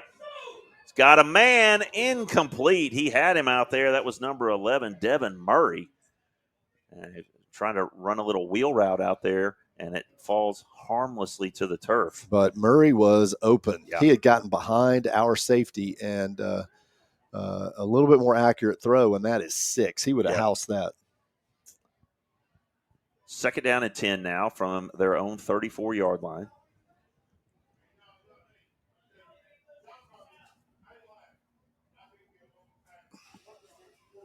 1:15 to go till halftime. Again, Pebblebrook with 2 timeouts, and it's 2nd and 10. Jeter's in the backfield. They're going to throw it, and just over the outstretched arms this time of Murray, once again trying to find him in that little shallow crosser. It's going to bring up a 3rd and long. Hoyas had somebody in the backfield there. That might have been Bellamy. No, it was 36. I think it was Lilly. Yeah, it was Lilly. Came screaming in off the left side and caused him to have to throw that pass a little quicker than he probably wanted to, and so that really set up the incompletion. 3rd down and 10. Jeter is the single setback along with Adams. Adams going to tuck it and run with it, try to get something out of it. He may have a 1st down. And he does up at the 45-yard line. So that's twice in a row that Adams has picked up a 1st down with his legs. But again, Terry, you talked about him holding that football so far away from his body. It's dangerous, but he hasn't lost it yet. Yeah, it's scary looking. If you're a Pebblebrook coach, you're just kind of holding your breath. Adams looking down the field. Now he checks it down. It's almost intercepted. And I think out there on the edge, I think that was Harris that had a shot at it. It was tipped up in the air by number 13, Jalen Brassel. And, boy, Harris would have housed that one. That was literally the tip drill. Yeah. And it hit him right in the hands off the deflection and fell to the turf. That's unfortunate. 2nd and 10, 48 seconds to go till halftime. Adams in the shotgun. Drops back. He's just going to let go of it and complete it on the sideline. And I believe that was Murray again. That's going to be good enough for a Pebblebrook 1st down. 38.5 to go. Yeah, so when he's stepping up and around the pressure the Hoyas are getting on him, there is nobody between him and the linebackers. And so he's got plenty of room to maneuver there once he steps up. And that's exactly what he did. And he had enough room to get his feet set and find his receiver over on the sideline. Nice throw. That was a nice throw and catch right there. Pebblebrook going to go with 3 wides now, 38.5 to go till halftime. They're trailing 17-7. Adams, 3-step drop. He's flush. Now he's going to run straight up and trying to get him down. Boy, he's wiry, but he got about 8 yards on that one. The Hoyas actually knocked the ball loose there, Adam, but he was able to secure it out of the air. We tackled his arm, and it kind of popped right back to him. Yep. And I think Pebblebrook's going to have to use a Smith Appliance timeout here. So the Hoya defense is going to take this opportunity to get a little breather. They've been out there running around trying to chase Adams for about the last 50 yards of field position. Well, Adams is saying, you know what, I'm going to let your defense feel a little bit what our defense is feeling, the way they have to chase Xavier around. Well, this is what it's like to chase somebody around. And he's doing a good job of creating things with his legs, whether it be time, whether it be open receivers. His scrambling ability is getting his receivers options and opportunities out there, especially along the sideline.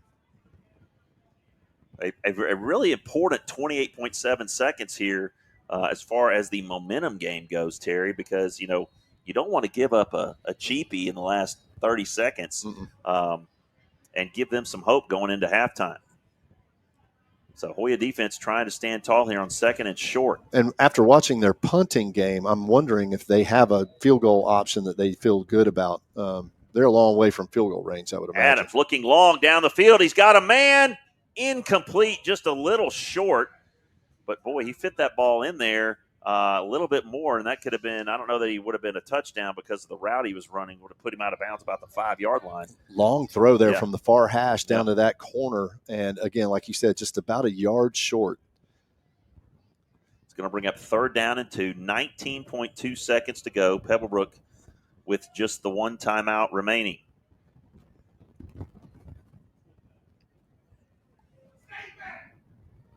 Adams dropping back. He's got pressure in his face. Down the middle, wide open. Touchdown. And that was number 15, Preston Wooten. And how do you get that wide open? Well, this Hoya secondary has a lot of new faces out there like we talked about during the pregame show.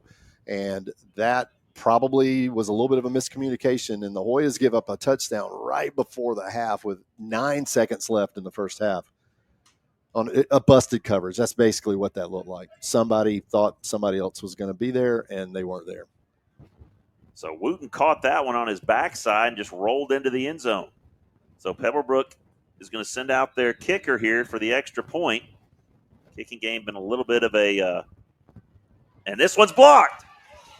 And, boy, it goes right into the hands of number 11 for the Hoyas, Ty Hartzog. And he was thinking about running it back, but you can't advance a block extra point. But Johnny on the spot there. So 17-13 now for the Hoyas with 8.9 seconds to go till halftime.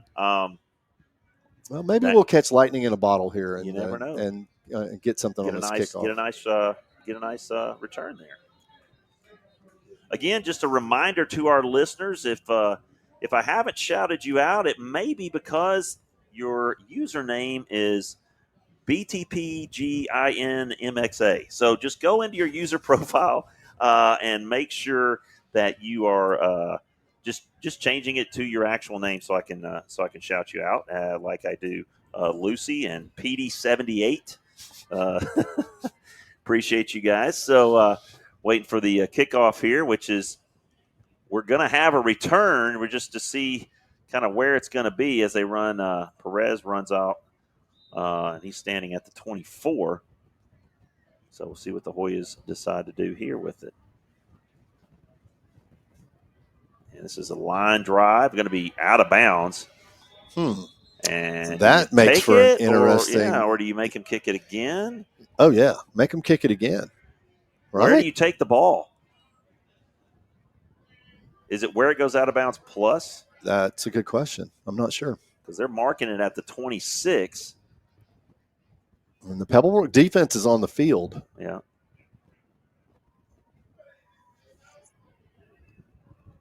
Yeah, they're going to mark this one off. So that's going to be up at the 41-yard line, I believe, Terry. Or excuse me, the 35-yard line. So I guess it's from wherever it goes out of bounds. So it went out at the 25? Is that what they're saying? It went out of bounds at the 25, so you get that plus 10 yards. So I wonder if we had an option to make him re-kick it. We may not have it at the high school level. Hoy's going to go with 3 wides. Hill, he is flushed. He's going to go back to his right and just fire it, and it gets picked off. And not letting go is Austin Perry. So a late turnover. That's going to be the last play of the half. Or is it? I believe so. I don't think there's, unless it was a defensive. There's holding on the Hoyas. It's going to be declined. We're going to half. Going to halftime, and the score is Hoyas 17, Falcons 13. And that's where we are after 2 quarters of play. A very quick first half, if I do say so myself. Well, a lot of running will get you a quick half, that's for sure. So we're going to head into the Carl Black Chevrolet halftime show, and we get you caught up on some scores around the area, talk a little bit about the first half, and see what we think we're going to see in the second half, Adam. And you want to pay some bills first? Let's do that. We're going to take a short commercial break. When we come back, Terry will have those scores. You're listening to Harrison Hoya Football on HNS Radio. J.L. Brooks Construction is a local family-owned construction company that specializes in commercial, residential, and custom remodeling.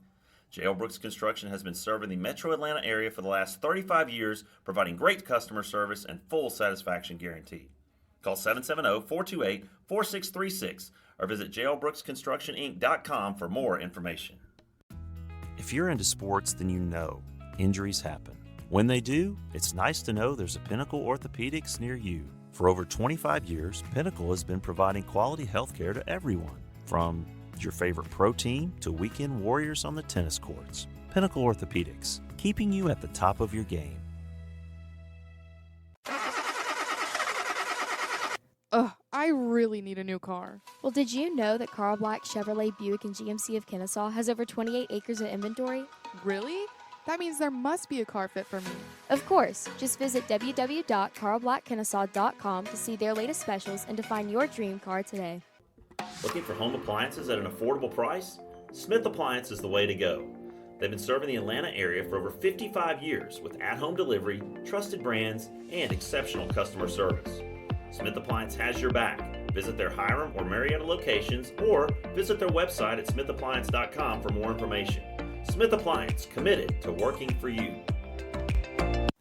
Are you looking for a real estate agent with the experience, the tools, and the know-how? Located in Kennesaw, Don Brooks and other RE/MAX associates ensure you find just what you're looking for. They've been serving the metro Atlanta area for over 32 years, and a large sum of their profits go to help the Children's Miracle Network hospitals across the U.S. and Canada. For more information, you can visit www.remax.com or visit them via Facebook or Twitter. HNS Radio bringing you a little coaching spotlight. Coach Trent Thompson, new to the Harris. All right, welcome back to the Carl Black Chevrolet halftime show, where your Hoyas lead on homecoming night, 17-13. Hoyas giving up a late touchdown right before the half on a busted coverage right over the middle. So that's pretty much where we sit homecoming night, where Kylie Shavers and Xavier Hill were homecoming queen and king, respectfully. And we're going to get some scores from around the area. There's some really important region games going on tonight. And as always, we are watching the scoreboard for you. Let's start here. Again, Pebblebrook down 17-13 to the Hoyas. Paulding County, 30. South Cobb, 6. That's in the second. McEachern, 23. Campbell, nothing. That's in the second. North Cobb leads North Paulding in a big Region 3 battle, 28-12. We shared the region with those two teams the last couple of years and or last couple of cycles, actually. So Creekview continues to lead Riverwood 28-7. Walton leads Wheeler 23-7 in the Battle of East Cobb teams. See if I can find a Hillgrove Walton score. leads Wheeler 23-7. Correct. Wow. Wheeler is 0-4. How is all that offense 0-4? That's surprising. Their defense is struggling a little bit, so I get that. Marietta leads Etowah 20-0. I do not have an up-to-date Hillgrove Osborne score. Last score we had there was 14-3 Hillgrove. So the big one is the one we're looking at over between Campbell and McEachern. McEachern comes into that game 1-2. Campbell 3-0, sitting atop the region before region play starts. And like we said, this is decision night. I mean, this is a decision Friday night where we're going to start to see teams separate from one side of the region to the other. Yeah. And, you talk about that late touchdown. That's a little bit of a momentum shift they got in the last, 30 seconds. They got a touchdown and an interception. Granted, Xavier just trying to make something happen there. I understand that. I like the aggressiveness. Yeah. I do. I really do. But that's where we stand, 17-13 Hoyas here on homecoming. As despite the little bit of rain, we've got a great crowd here. We got a great student section, and we've seen some alumni coming back, come up to visit us. Saw Emily Ryan, whose brother was on the homecoming court for the seniors. Charlie Ryan, great kid. Both great kids. The Ryans, great family. I've had both of their kids in class, and just outstanding to see the success they've had here and outside. Emily's now working at Home Depot, which is where I worked for 17 years. So that was an interesting conversation. But yeah, it's always good to get back here on homecoming night. Homecoming is, like we talked about at the beginning of the game, it's a tradition, especially in the South, especially in these smaller towns where it really matters. And so it's a neat night. I've always enjoyed homecoming, even when I was a kid. Oh yeah, good stuff. So the Pebblebrook Marching Band is out on the field right now, and they are always entertaining. I remember one of my I swear I'm going to write a book. One of my funniest memories was we were over at, this is when Dave was coaching it. Okay. We were over at Pebblebrook, and they were putting it to us. We were down. I mean, they weren't really putting it to us, but we were losing at halftime, like 13-6 or something like that. And they didn't, we didn't go inside anywhere at halftime because we had to go walk all the way up to the school. So we were just down in the end zone. So, trying to do like position meetings and all that stuff and talk to the kids. And our players are just watching the band. And it was not received well. Nor should it have been. I mean, I was like, I was sitting back there, watching our kids watching the band. I was like, dude, there's a reason why this game is close. Yeah. But they've always put on a really, really good show. Well, speaking of a good show, Xavier Hill's put on a good show tonight on the really field has. with that long touchdown run. And let's cue up the interview we did with him a couple of weeks ago, since he was the homecoming king tonight, and he has scored a touchdown tonight. Let's hear from Xavier Hill. All right, this is Xavier Hill, homecoming king and QB1 of the Harrison Hoyas. Welcome, everybody. This is Coach Freeman for HNS Radio. This week's Athlete Spotlight is quarterback QB1 Xavier Hill. Xavier, thanks for joining us today. Thank you for having me. Well, coming off a big win, the first win as a starter, big for you, and Coach Salam's first win. How much did you guys want to go out there and do it for him? I mean, it was huge. Like, obviously getting a new coach this year, we were really excited to bring a whole just new era to the team. So, like, going out there and getting our first win for him, for, like, the team, it was really exciting for everybody. Are there any things that you guys as a team, like maybe new traditions or new rituals or whatever, that you guys have started to do, maybe even during practice or pregame? Well, pregame, we get to warm up with no pads now. So, like, that's another thing where, like, we kind of feel, like, looser before the game, if that makes sense. And then, I did notice that, the white jerseys, So we feel looser before the games, and then just in practice, everybody seems to go harder now. I guess feel more motivated a little bit because, like, we feel like this is going to be, like, our season. Yeah, I agree. Y'all looked really, really good before the torrential downpour and winds came. I mean, going up, 21-0, then 28-7. A lot of that in part to what you were able to do. I mean, you ran for 3 and threw for 1. How does what you did last year, playing some running back, playing some receiver, how has that helped you translate, or has it translated to the quarterback position at all? Oh, it helps a lot. I mean, just seeing, like, running lanes, and then, like, also, like, having to be out there at receiver and learning what DBs do or linebackers do in coverage. Like, I can read that and help our receivers now to, like, say, oh, I remember this guy last year did this. And then, like, running the ball where I can be like, I need to get downhill here, or, like, maybe take it slower, and then just finding lanes to make things happen. Well, you definitely found some lanes. You had some pretty good lanes to run through. That offensive line did a pretty good job, I thought, of protecting you. Of course, as I mentioned in the broadcast, it helps to have a really mobile, elusive guy back there. It makes that offensive line look good as well. But you got some guys on the perimeter that can really make some plays. What can you say about some of those guys on the perimeter, particularly, Austin Perry, Joel, Donovan, and even, Nicholson, I mean, coming out there? What about those guys in practice what do they do in practice that gets them ready for the game? Yeah, I mean, all those guys are really fast and can run around a lot. So, like, it makes it easier when, like, we can see, like, in practice, like, even having Joel play defense as well, like, when you can go beat a guy like that, like, I mean, you're in a good spot because he's, I would say, probably one of the better safeties in Georgia, maybe even the country for his grade.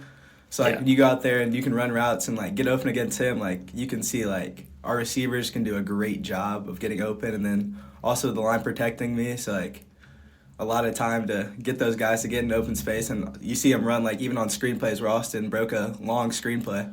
They can make people miss, so it's great. Yeah, I think he made about 4 or 5 guys miss on that play, and just ended up in the end zone. That was a great play, very, very elusive. And a lot of times on plays like that, especially at the high school level, you get like a block in the back or a hold. So good job on the guys on perimeter. They can block really well too. They're not just catching the football; they can block as well. But we were walking down here. And I mentioned this in the potluck, you've got some broadcasting experience. Mm-hmm. And what kind of got you into that?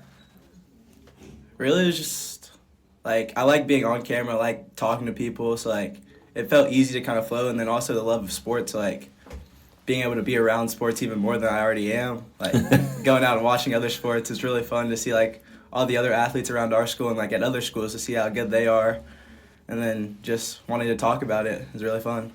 So what's your favorite broadcast been that you've done? Favorite, I think, was the basketball game we had against McEachern, watching Ace Bailey. That was a fun one. Yeah, a lot of times, when you have to, as Terry and I call ourselves the Homer broadcast, sometimes you just have to sit back and just appreciate talent when it's there, and that's definitely because I was at that game as well. Looking forward to this week, going to Wheeler. Haven't played them in a while. What have you learned about them, or what are some things that the coaches have been talking about? Well, my grade as a senior, we played them in middle school, and we always knew they were really fast, really athletic. They got a really good quarterback over there. His name is Marcus Romaine. He's committed to Northwestern, so like our defense is gonna have a struggle with him and the running back. He's they're both really good, but I mean we just got to be physical. I think we're pretty athletic to match up with them, so just use what we've been doing, and then coaches are gonna call the right plays, trust in them, and we should be fine. Well, that's good news. That's very good news, and I know that's what the Hoya Nation wanted to hear. And just going to wrap this up and get you back to where you need to be. And one sort of like maybe personal question here, and just something kind of off the wall that a lot of times we like to do. I know I asked one of the coaches about, I think Coach Langford, what his favorite Olympic sport was, and he kind of went into the long diatribe of what he liked to watch. Other than like what's your favorite type of pregame? Like, what's your pregame music? What's your pregame jam? What's on the playlist for Xavier Hill? So early in the day, because right before we go out for games, I kind of took it from J.J. McCarthy, so I go out in front of the goalpost and I meditate. So right there, it's Bob Marley. Okay. Well, that's definitely meditative. And then just really anything. I can listen to country, rap, hip-hop, anything before a game. And then for the game, I like our pregame music outside that we have for our team, so really anything. Okay, well, I know you're in the middle of probably some recruiting and things of that nature. In fact, I noticed that as I was putting together our Kennesaw Mountain episode, I always like to pair it with a photo, and Kendra McCool, who does a great job with the photos and photographing you guys, she had a great picture of you guys coming out of the tunnel from behind. Now, I saw a Tennessee towel there. Now, are there any foreshadowing there? Is there any sort of ties there, or any interest? Is that something that you've been thinking about? I would love to go to Tennessee. I don't think right now it's on the table yet, but I mean, you can manifest whatever you want. So putting it out in the world, maybe it comes to happen. That'd be great. I just thought it was really, really neat to see that, and it was so prominent because it's right in the middle of the picture. But I just thought that was cool. It was a great photo. Well, Xavier, we wish you and the Hoyas, of course, nothing but the best as you guys continue to prep for Friday night. Looking to go 2-0. Yes, sir. And so we're super excited. We'll be there broadcasting on HNS Radio at 7 p.m. Ladies and gentlemen, Xavier Hill. Xavier, thanks for being with us. Thank you for having me. All right, ladies and gentlemen, we are back here at halftime on homecoming here at Harrison High School, Cobley Stadium. Adam Freeman alongside Terry Kemp, and it is 17-13 Hoyas. And the Harrison Band is now out performing, and Terry's going to bring us some local and I guess Metro Atlanta and maybe some South Georgia's. Yeah, well, we got some interesting games out there right now. I know Buford is playing Douglas County. That is two really good teams. It's 7-7 in the first. That's the last score I saw. Lowndes is playing Kell. Interesting. And Lowndes leads Kell 7-0 in the second. Do we know where that one is? I'm not sure where that one is, no. North Cobb Christian and Ringgold are in their third overtime. So I guess they started early, but they're in their third overtime. It's tied at 37. Must have started at lunch. Yeah, they started early, I guess. Creekview is up on Riverwood 31-7 at the half. Paulding County, this is a region score for us. Paulding County 37, South Cobb 13. That should be at the half. It's very close. River Ridge 28, Pope 3. These are all region games, by the way. Sequoia 10, Sprayberry 9. That's at the half. Sprayberry's got some really good defenders this year. They've got some nice players on the defensive side of the ball. At one time, Paulding County was beating South Cobb 37-6, and like I said, that was in the second quarter. So South Cobb's having a rough night over there. Again, we lead Pebblebrook 17-13. McEachern still leads Campbell 23-0. And I'm still trying to find an updated Hillgrove score where they're playing Osborne, and so yeah, that's about where we're at right now. Yeah, Braves Dodgers update 5-2 Braves, and apparently this was a bullpen game for the Dodgers because they went first guy went 2, another guy went 2, and they're in the top of the 5th right now. That's all the Braves are going to be able to do going forward because they lost another pitcher. Ronaldo Lopez went on the injured list. So yeah, I've never seen a team with as many injuries as the Braves have had this year. I mean, and when you look at baseball as a whole, all these starting pitchers getting hurt. I mean, this is the result of pitch counts. I mean, like in management, like I don't know, like, and I know I'm old school. I'm an old guy, but like. Well, the old school baseball pitchers didn't have a problem with throwing 150 pitches How many complete games did Nolan Ryan throw? How many complete games did Tom Seaver throw? How many complete games did Roger Clemens throw? Even Tom Glavine. Greg Maddox. Yes. Greg Maddox would do it on 68 pitches, but still. He was – okay, so I was watching. When you look at – there's two guys, Maddox and Tony Gwynn. When they throw out some stats on them, like how many times they struck out, and then how many 3-ball counts Maddox, it's just insane. Tony Gwynn was struck out by Greg Maddox twice in his career. Tom Glavine never struck him out. Neither did John Smoltz. I mean, it's just crazy.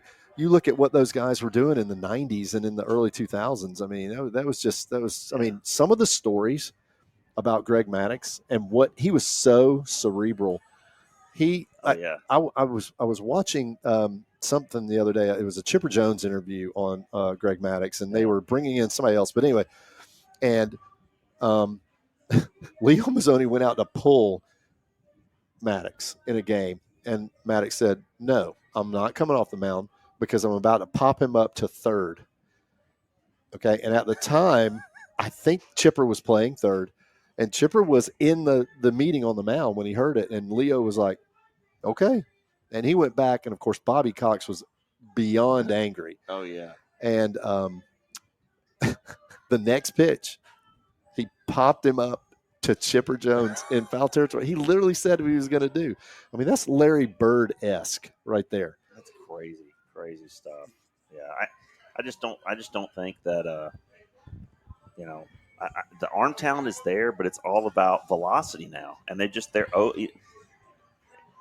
want everybody throwing 102, and then they want to add a slider to it at 94. And Greg Maddox rarely threw it over 88 miles an hour. And that puts just too much stress on the elbow and on the shoulder. And, Now, Greg Maddox had some filthy natural movement that you just can't teach. I mean, that's just something that the way it came off his hand and the way his arm angle was, you cannot teach that. Can you imagine how many wins he would have if he played the Braves his entire career? He was with the Cubs, and they were terrible. Yes. He even pitched for the Dodgers at the end of his career. And as free swinging as Major League Baseball is right now, can you imagine if Greg Maddox and Tom Glavine and those cerebral pitchers from the 90s and 2000s were to go up against some of these lineups now that are just swinging from their toes? Yeah, it'd be interesting. We really forget how lucky we were in Atlanta to see that pitching staff. And you don't ever even talk about John Smoltz. Hall of Famer. Hall of Famer. I mean, from two different positions. I mean, think about it. Hear about John Smoltz, like, man, he's a really good golfer. Yeah, seriously. By the way, the dude, what could have been, was it him or Glavine that could have been drafted in the NHL? Glavine. Okay. I think he actually was. Yeah, I mean, great all around, like, athletes. They were just great athletes between both of them, and But yeah, very, very fortunate to have those. But yeah, we'll be out there Sunday night, rain or shine, hopefully. I just don't see us getting rained out. I don't think we're going to Nah. get rained out. I think we'll be fine. Oh, you know what's not fine? Shutting all these doors for people like him. That guy's the worst. Come blow it up in Well, here. he goes blowing in here. He leaves that door open. He leaves that door open. Yeah. And then puts. Well, he's one of the officials. I guess he's the clock guy. Yeah. I don't know. He's the clock guy. All right. Well, just a recap on homecoming 2024. Hoyas lead Pebblebrook at half, 17-13. Adam Freeman here alongside me is Terry Kemp for H&S Radio, bringing you Hoya football each and every Friday night. What's up? I know this score means nothing to us, but they're in their 6th overtime now. North Cobb Christian and Ringgold. It's 39 all, and then they're in their 6th overtime. Wow. That's insane. Wow. That game started on Thursday, I think. I think they've been playing since Thursday. Wow.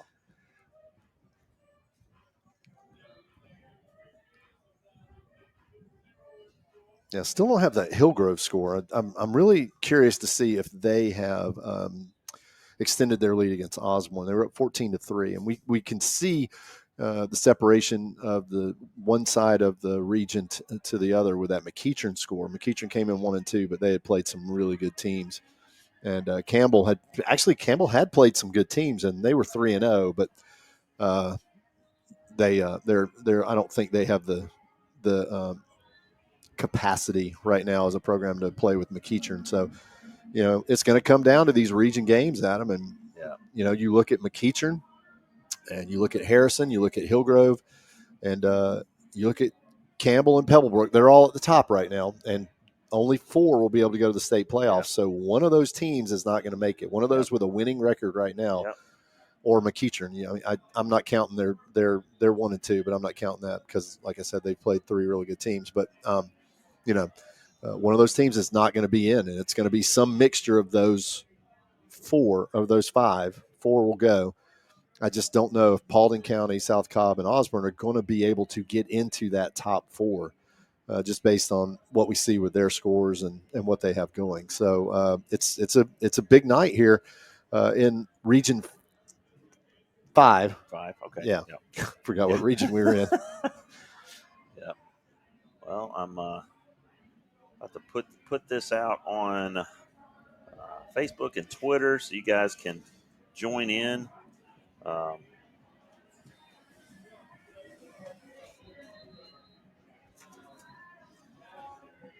Now I'm questioning.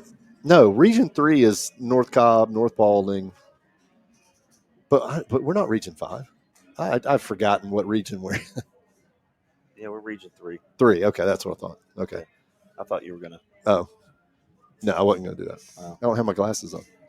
Would you like me to put my glasses on and read that? Yeah, please. All right, let's do this. Okay. So you're going to put that out on social media, and I'm going to shout out all of our sponsors. Our timeout sponsor, Smith Appliance, always a good opportunity if you need some appliance help. Reach out to them. We got some game day sponsors, Dawn Brooks, Remax, Post CPAs, Elevate Sports Medicine, JL Brooks Construction, Signs and More, Kennesaw Embroidery, MMP Customs, all game day sponsors. We appreciate you. And remember, we're looking for a red zone sponsor. We've had one. And touchdown and kickoff in years past, but don't have one this year. And we get into the red zone quite a bit with this offense. Thank you, Xavier Hill.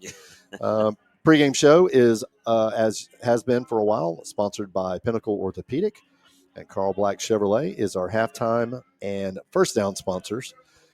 If you want to have your company shouted out on here, we would love to talk to you and set up a relationship with you because you never know. There might be some bigger things coming. So, again, we're about to get our kickoff here. The Hoyas do lead 17-13 on homecoming night. And we're going to get this second half underway in just a minute. And the Hoyas are going to look to hold on to that lead after giving up that late touchdown right before the half. Kind of disappointing. You should have gone into the half up 10. Missed extra point by Pebblebrook. Sets up the 4-point difference. Hoyas lead 17-13. All right. right. So just to encourage everybody, follow us on Instagram at HNS Radio. Also follow us on our Twitter feed at HNS underscore radio. And follow us on our Facebook page, HNS Radio. So we've just posted all our links on there. Also, there's a link in our bio to our website as the second half is beginning, and that one's kicked out of bounds as well. The second half begins the same way the first half ended. Yeah. A kick out of bounds. Yep. So the Hoyas will take over. And always important, just like, as a basketball coach, Terry, you talk about, probably tell your kids, look, first 4 minutes of the second half and the last 4 minutes of the first half are two of the most important times in any game. Well, especially the second half. Yeah. Well, we got a field goal late, but we also gave up a touchdown. So we didn't really finish off the first half how we wanted. Let's see if we can get started here in the second half and get on the board.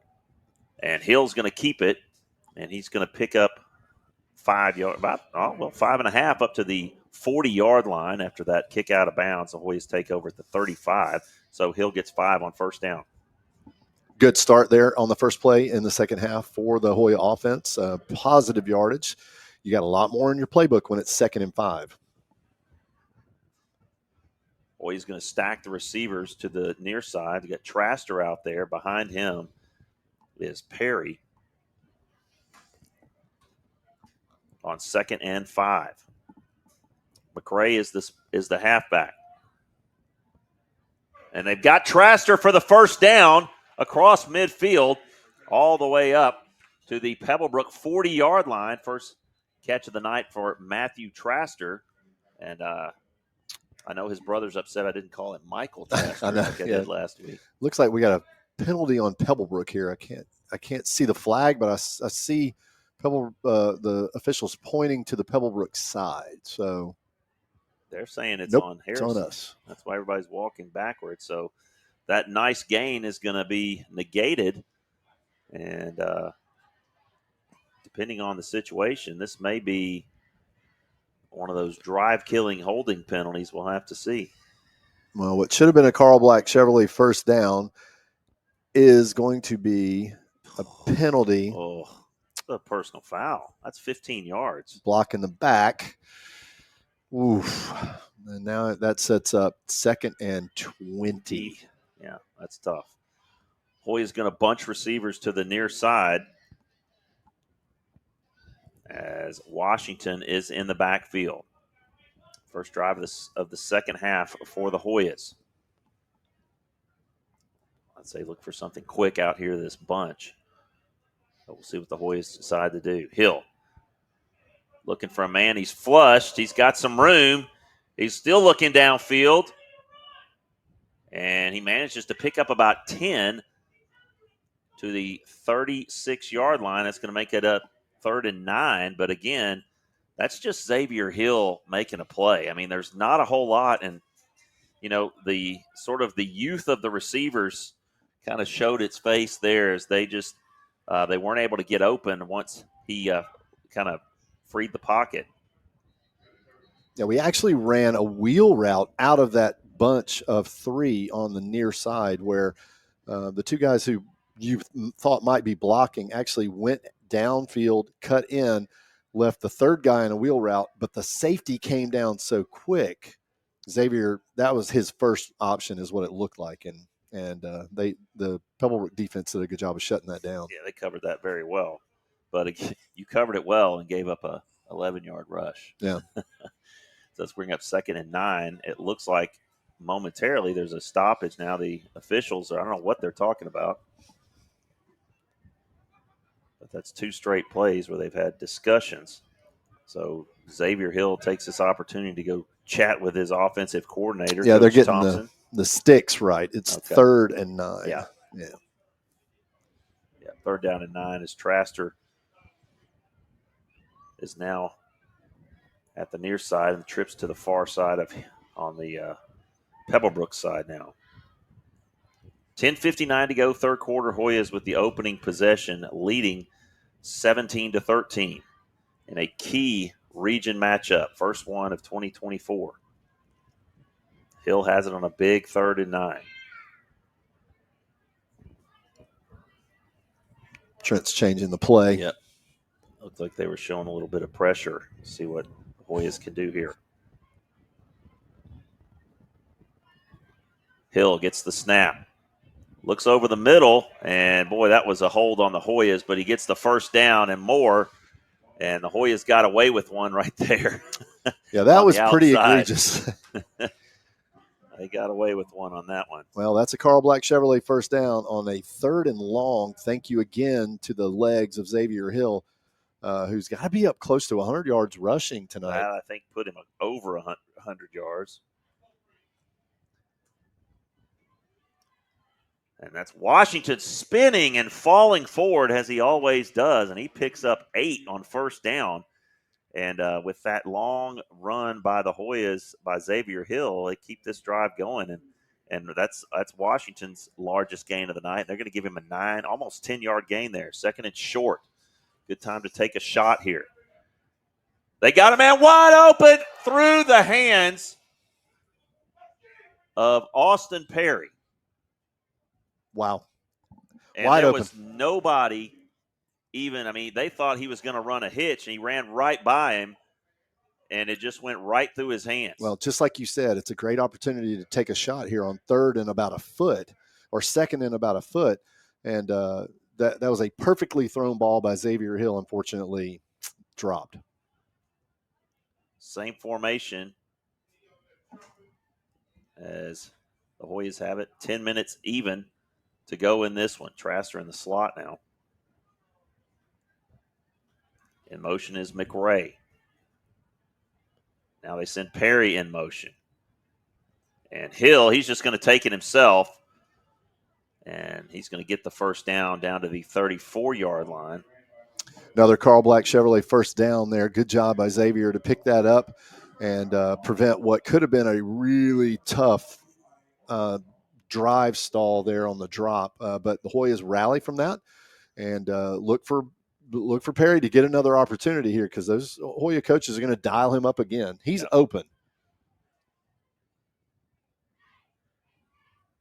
9:28 to go. Hoyas leading 17-13 and driving here in Pebblebrook territory. Give it to Washington again. Pull it.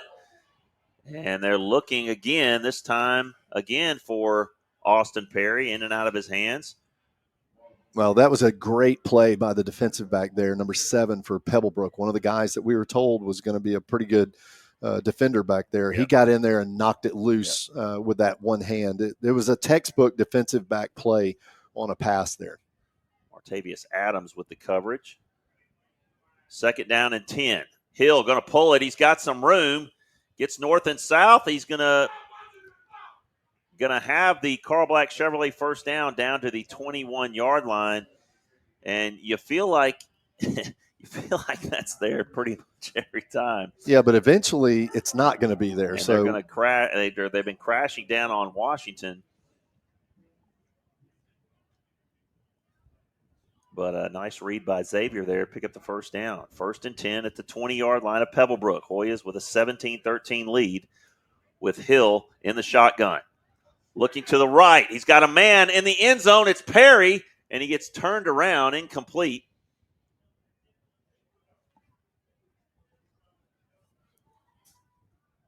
And that's going to bring up 2nd down and 10 from the 20.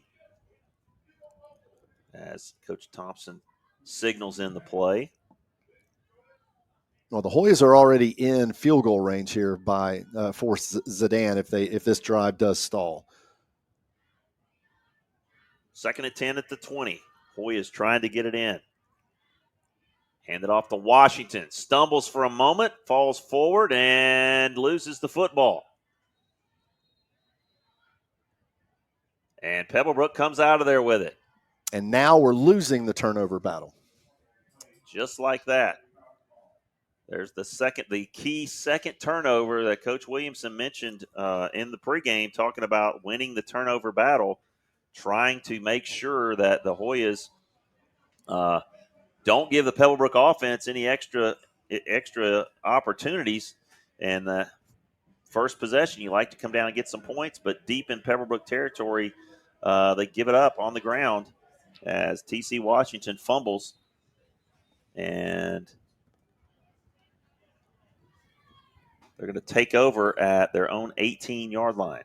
8 minutes to go, third quarter. Not Trailing sure the why Hoyas 17-13. Don't know what the stoppage was about. Oh, the clock.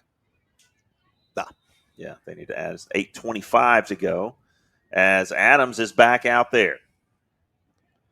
And Ward maybe gets a yard. And they blow the whistle there. He's going to be thrown down. Excuse me, that was number 18, Chris Jeter. Jeter and Ward with a majority of the carries tonight.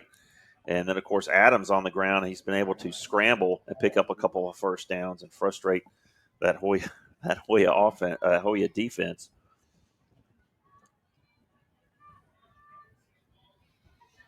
It was played pretty good except for that one touchdown. Adams looking across the middle. Oh, that hit two Hoyas. Lily and Perez. Actually, yeah, Lily and Perez both had a shot at it and just couldn't pick it clean. It hit out of Ollie's hands and then or out of Lily's hands into Ollie's hands and just then fell to the ground. It's going to bring up 3rd down and 8. That's twice that's happened tonight.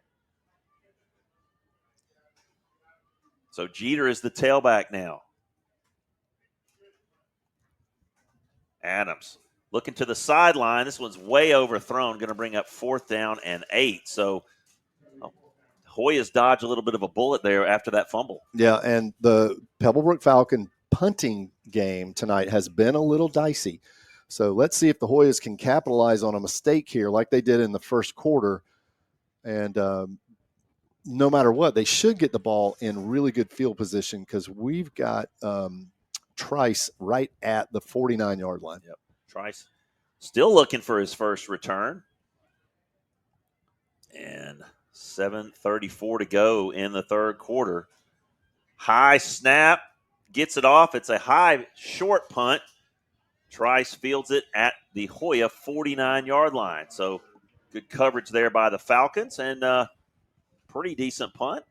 Yeah, he did a good job of that, getting that ball out of there because the Hoyas got a little pressure on him and there. And it was Adam. a high snap as well. I thought it was going to go over his head at first. So, yeah, nice job there by the Pebblebrook punt team to get that off. That was their best performance of the night as far as their kicking game goes.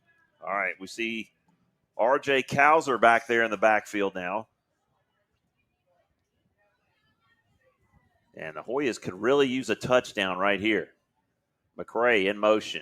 Going to give it to Cowser. And he's going to pick up a couple yards and falls forward, make it 5 yards on first down. Good hard running the inside there by Cowser. Yep, second effort got him about 3 more yards there as he just kept churning his legs like every good running back should. Scott Schomer has joined the live broadcast. Hill in the shotgun. Cowser's going to stay out there. Hoya's going to go with 4 wideouts now. As they change the play again at the line of scrimmage. Hill gives it to Cowser again. He's going to test the middle of that line. He's going to have a Carl Black Chevrolet first down at the 40-yard line. Yeah, good job there by the offensive line of the Hoyas to get a push. And the middle has not – that was not anything that we had any success in the first half running the ball through, but right now we are. Hoyas quickly up to the line. They're going to fake it to Cowser, swing it out to Ford, makes a move, makes one man miss, going to get about 4 yards up to the 35-yard line. Say, let's make it 5. 2nd down and 5 coming up. A rare completion tonight. We have gotten all of our success on the ground, and we have just not had a lot of success in the air. Hill on 2nd and 5. Boy, that was a dangerous pass. He's going to lose about a yard. Pebblebrook was all over that. I'm not sure why Xavier didn't just pull that down and look at a second option there. Cowser comes out. Tate Hartness is back in.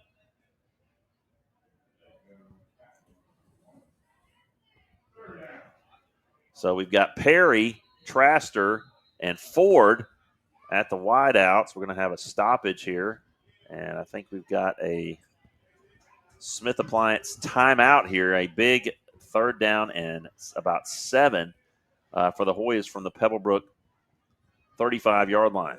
We've got an injured player. That's okay. what I got you. I did not see him Yeah, on the far side. Looks like maybe a cramp. They get him off. I think that's number 11, Devin Murray. No, it's 21, I think. David Figs. Yeah, looks like he's cramping for sure. Oh, yeah. All right, so that was not a time. That was an injury stoppage. Hoyas get a chance to get a little water on the sideline, talk things over a little bit. What they want to dial up on 3rd and 6. A very important 3rd and 6, Adam. We need to get some points. In these first 2 drives, we've been moving the ball, but we have not gotten any points. All right. Empty backfield with trips to the near side. Hill is going to send Perry in motion. Going to fake it to him. He's going to take it himself. He's got the first down. He's got the touchdown. Xavier Hill, little RPO to Austin Perry, took it himself. 34 yards for the touchdown, his 3rd of the night. Have a night, Xavier Hill. Not only are you the homecoming king, but right now you're the rushing champ. You've got 3 rushing touchdowns and well north of 100 yards on the ground. Yeah, nice job there by his offensive line, but also a nice job by Xavier to read that and to pull it and just go north and south. And once he got by that initial defensive line, there was nobody back there, and he just waltzed into the end zone, literally. Well, and once he gets about 3 steps in full strides, that's you're done. Top end speed right there for Xavier. Snap, hold, and kick is away. It is right down Broadway, and the Hoyas lead 24-13. So the fumble doesn't hurt you. Good job by the defense there. You stop them on D, you get the ball, and you go right down the field. And that's really what you want. So it wasn't on the first possession. We'll take it on the second possession of the second half. And Hoyas in a pretty good position. You kind of get the feeling, Terry, if the Hoyas get the ball back one more time in this third quarter, they got a really good chance to lay the knockout punch. Yeah, the offense has looked really confident in the second half. We've had no problem moving the ball. The one, fly in the ointment was the fumble. But, it just doesn't look like Pebblebrook's really going to be able to stop us right now. They may eventually. We'll see. But now we've got to continue to get stops so we can extend that lead. Yeah, I'm going to send a shout-out to our sponsors, game day sponsors, Don Brooks and Remax around Atlanta, Post CPAs, Elevate Sports Medicine, J.L. Brooks Construction, creating custom builds and renovations with the highest quality craftsmanship, Signs and More, commercial sign company specializing in custom signs, all the custom signs a business needs, and also Kennesaw Embroidery, MMP Customs. We appreciate you guys, and our Pinnacle Orthopedics, our pregame show sponsor, and our halftime and first down sponsor, Carl Black Chevrolet of Kennesaw. We're going to get some scores for you. Yeah. Finally got an update on that Hillgrove score. 21-3, Hillgrove over Osborne in the third. Walton 30, Wheeler 7. That's in the third.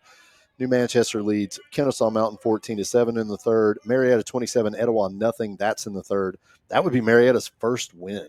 Wow. Think about that. The big one that everybody's worried about or been curious about, North Cobb Christian won 41-39 in 6 overtimes. So they had to go for two. And they got it. Wow. Yep. So that's a wild score. Just now that would have meant that Ringgold scored, had to go for 2 and didn't.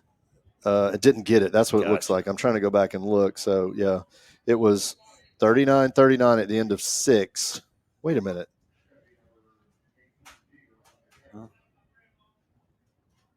39-39 in the fifth overtime. In the fourth, in the third, it was 37-37. Okay, so yeah, that's what it was. Okay.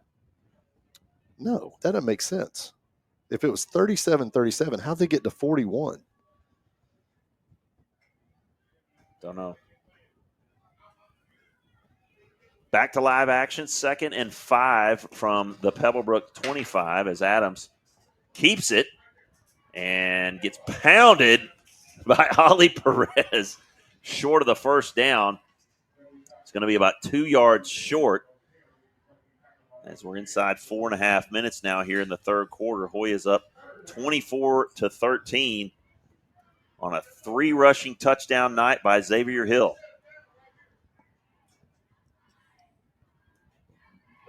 Third and short on really what you would think would be a must convert here for the Falcons to stay in this game.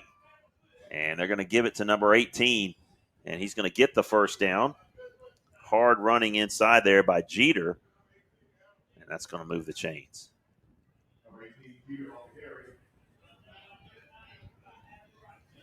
Going to swap out our nose tackle here. Oscar's coming off. It's good to have that ability. You got, between him and Cummings. Yep. Them being able to switch back and forth. You're not losing anything with either one of those guys. Pebblebrook has it 1st and 10 from their own 35-yard line, trailing 24-13. It's a fumble. Bad exchange. Ball hit the ground. And it looks like Adams was able to recover it. Jaden Adams recovers the fumble. But, boy, that one was bouncing around. Lilly had a shot at it. And like you say, Terry, when it hits the ground, that's when assault happens. Yeah, down there on those scrums, man. I mean, anybody that's ever played knows what happens down there. And that ball, also with it being a weird shape, it is a weird shape. That is true. There's no telling where it's going to go when everybody starts, trying to grab it. 2nd down and 10 now. Adams, quick drop, inside screen, and he is not going to get away from the Hoya defense, and he's going to be dropped for a loss. They're going to say you got back to the line of scrimmage, but I tell you what, Ollie Perez is playing a whale of a game tonight. Yeah, he is. He's having his best game at linebacker, but that's a terrible spot. They're saying he got back to the line of scrimmage. No way. There's no way. They're going to give Lilly a rest here. Lilly's played good tonight too. Lilly, we've mentioned his name multiple times. He has really secured that edge for the Hoyas and put a lot of pressure on Adams. They're going to flip-flop their D lineman now. All right, Hartzog out there on the edge. They're looking his way, but he gets flushed, and he's not going to be able to get away from this. And this is going to be incomplete. And nice job there on the far side, not giving him a shove by the Hoya defender. That was number 90, Adam Price, who is basically tracking down Adams. And a lot of times, Terry, you see high school kids give them that shove. Right. And that's just a really heady play by Price to not do that and force the punt. Well, and Price had some help out there. Ollie Perez was in pursuit, and like we said, Ollie's really had a whale of a game tonight. He's played well. This forces another punt. Trice standing at the Hoya 38-yard line. 1:54 to go in this quarter, and Terry, another high snap. Boy, he just barely got that. This is a moonshot. And Trice is going to have to let this one checks up like my 60. And, boy. Your 60's never checked up that good. It's never checked up like that. Do not lie to this audience. I know. The Hoyas are going to have an excellent field position at the Pebblebrook 44-yard line. Terry, this third quarter's played out exactly like you want it to if you're the Hoyas. Yeah, absolutely. They've controlled the line of scrimmage on both sides. The Pebblebrook offense has just not been able to get any traction, whether it be on the ground or in the air. And I tell you what, that last punt was almost blocked by the Hoyas. So close to being blocked, yeah. So Hill and the Hoyas set up on the plus side of the field. And I think Washington is back in there in the backfield. Hill looking one way, comes the other. Wide open, Traster caught, 10-5, touchdown. Matthew Traster walks it in, first varsity touchdown for that young man, and it's 30-13. That is awesome. I told you the double move was coming, and Traster put him in a spin cycle and put him in a box. So I've got Matthew in class, and we were talking a little bit today, and he told me he felt good about this game going in. He felt good about the game plan. He felt good about his own situation, and so it's great to see him get on the score board there. And Just a junior, so Yeah, got an opportunity to now really make some hay as a wide receiver. Listen, I mean, he's only going to get better with more repetitions, and I think Simon just nailed it through the uprights. 31-13, 3-score game now, Terry, with 1:21 to go in the third. You got to feel really good if you're the Hoyas. This is the type of situation where if you're a defender, if you're on defense, you're just literally pinning your ears back and just trying to stay disciplined, but at the same time, that you're energized by how your offense is playing. Well, but at the same time, this game's not over. And so they have to be that way, because if they don't have that attitude and that mindset when they step on the field now going forward, Pebblebrook will get right back in this game. And, at the end of the day, I say it every week, you're dealing with teenagers. Yep. And so I know the Hoyas are well coached. I know they're going to have the right mindset when they go back out there, because this game is not over until that defense says it's over. 31-13, 1:21 to go in this one. The Hoyas are with their second touchdown of the third quarter, taking an 18-point lead here on homecoming. And for the record, I will gladly tell Dueswamy he was right if this score continues to hold up. The guy, it's uncanny. It really is. They don't call him the Dueswamy for nothing. Not at all. So I said Doc Schoen, who's going to be joining us Sunday night at the Braves game. I want to send a shout-out just to all of our listeners right now. We appreciate you guys tuning in. Share this with somebody that you know. Share our website, hnsradio.com. We've got new merch on the way. Should be hitting the online store this week. So check that out. You can buy it straight from the website. North Balding trying to make a game of it over there with North Cobb. It's 28-18 North Cobb in the third. So they're starting to come back a little bit. Hillgrove is extending their lead. It's now 23-3 in the third. It's a little holy cow. Paulding County 50, South Cobb 13 in the third. Wow. Little running clock action going on. Yeah, that's a big number. We've got a minute left here in the third. Hoyas leading 31-13. Pebblebrook tried to run a little toss sweep there, got back to line of scrimmage, going to bring up second down. And Jaden Adams is still in there at quarterback. Little swing pass out to the halfback, and he runs into his blocker. He's going to pick up about 3 yards. That was Kobe Scott. And now we're going to see a little bit of rain. Now we got some rain coming.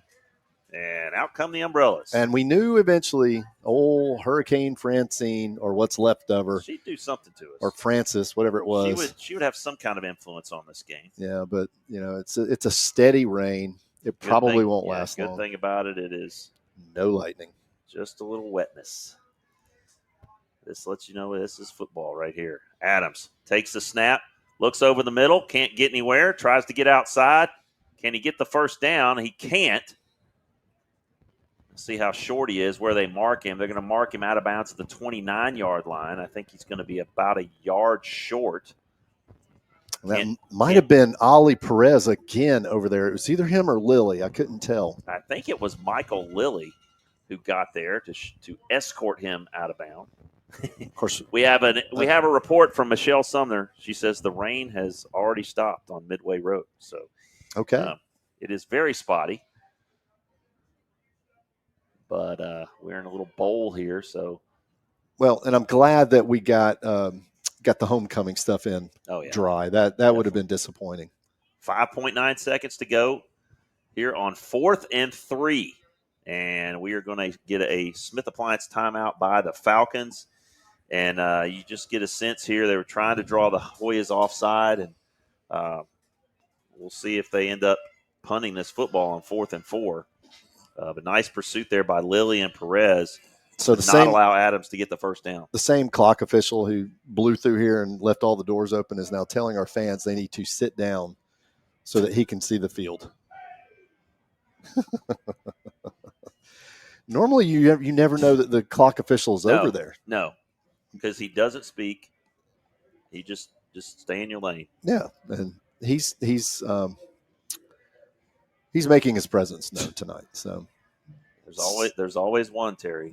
Sometimes you run into him. That is true. I've run into a one. couple here and there on the court. No. All right, they're going to punt.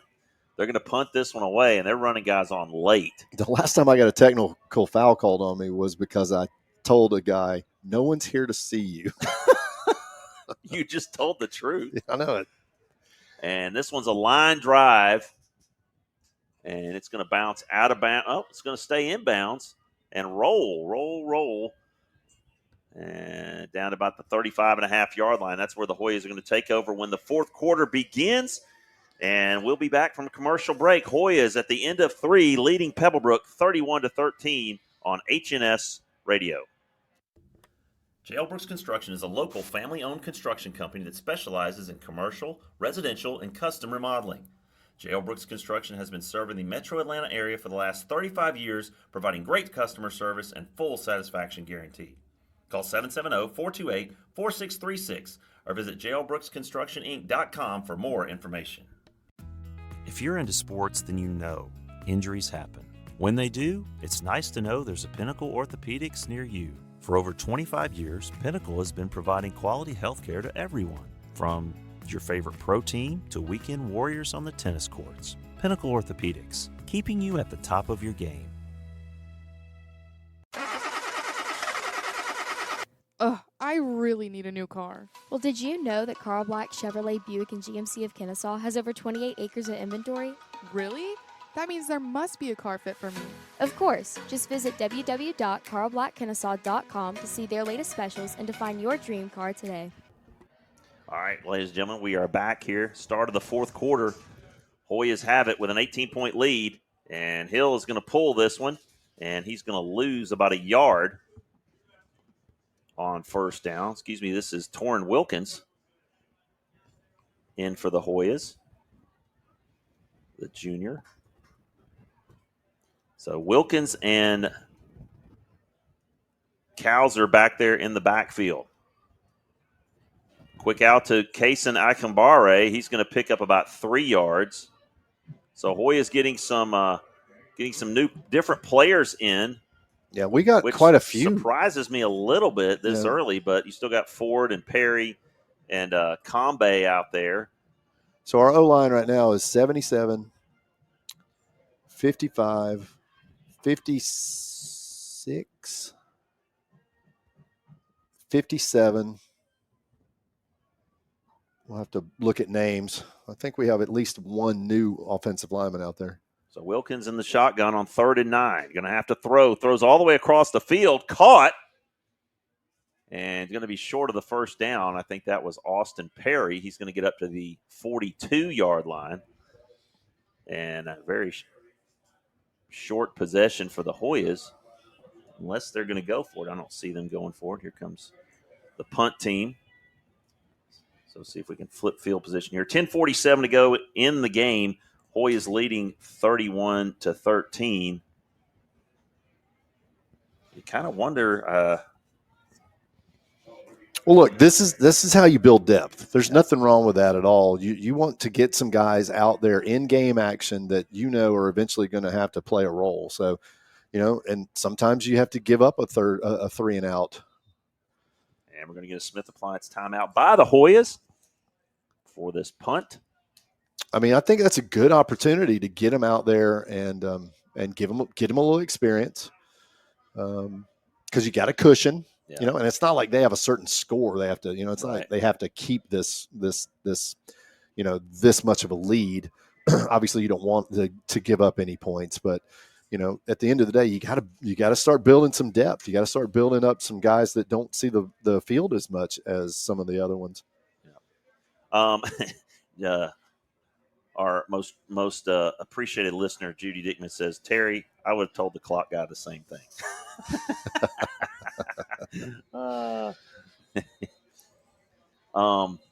You realize, Terry, that everybody that's down there, all the cheerleaders on like Monday, like they'll come into my room and they'll be like, we could see your sign. I mean, it is so very bright. It is like really, really bright. And that's a lot of eyes too, because there's about 487 cheerleaders down there on the a lot of sideline. eyes, a lot of eyes. Yep, indeed. All right, I'll get it over my shoulder there. It's kind of cool. Wow! Oh my goodness! Get down there!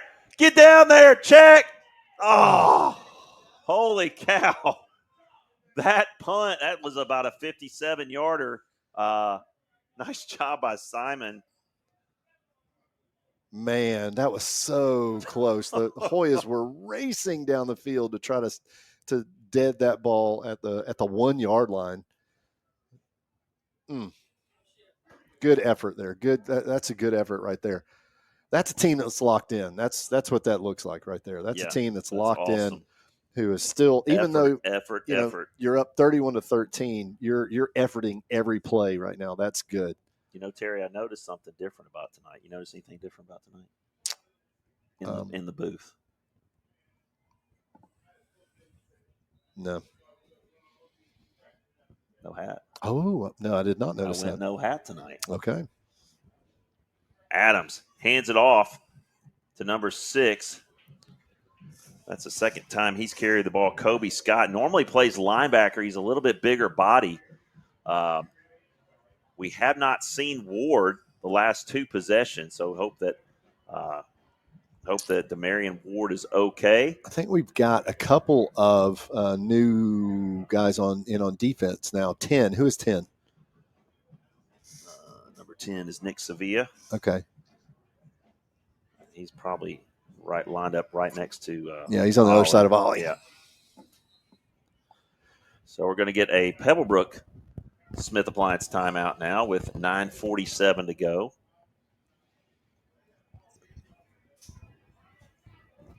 So 31-13, just to recap, on a big night from Xavier Hill. 3 touchdowns rushing, 1 passing. First varsity receiving touchdown for Matthew Traster. Big night for him. You can believe that we're going to make a big deal out of that for him. Yeah, absolutely. That's awesome. I'm exceptionally proud of that young man, because he has put in the work. Because he was had his opportunity tonight, took advantage of it. He was not a guy that we were seeing even on the field very much at the beginning of the season, and he has just worked his way in and done a good job. And you know what? Kudos to him. Yep. Proud of him. Yep. And he might not be done tonight as the Falcons take the field. 9:47 to go. Again, they're trying to cut into this deficit. They're running out of time here. Jaden Adams is still under center, and he gets flushed by Lilly, and he's going to launch it downfield, and incomplete. Nice play there on the back end, and we're going to get a late flag. What in the world? We got 2. We got 2 flags now. This is from way back. So they threw the one up where the reception it hit him in his hands. He almost caught that, but it fell to the ground. And then we've got one right about the 32-yard line. So we might have 2 different penalties here. They're going to have to sort this out. And this might be a situation where they had a ineligible man downfield again, because he was scrambling around a little bit. Not sure what that late flag was that came flying in from way back here by the line of scrimmage. Yeah, I don't know. There was a block in the back about the 10-yard line. I don't know if you caught that as he was scrambling. So holding on Pebblebrook, block in the back. That's blocking the back, right? Yep. Yeah, blocking the back on Harrison. We're going to play it over. Harrison. I'm not sure how that happens when you're on defense. Block somebody in the back on defense? Yeah, I don't know. Oh, pass interference, not okay. Blocking. So that's right, because that's right. Okay. That's right. I guess they called that on whoever was. Yeah. Okay, so 2nd down and 7 now. Let's just do it over. And Adams looks down the field, steps up, and again, just raking that ball. I'm just surprised that ball hasn't gotten poked out of there yet as Rudd makes the tackle. Yep. So Hoyas keep bringing the pressure, and Adams keeps kind of finding a way out of it as Lily's going to get a break, as well as Sevilla comes off hobbling just a little bit. Yeah, he is actually the one that flushed him. Yeah, flushed him and got him out of the pocket and might have slid on the turf.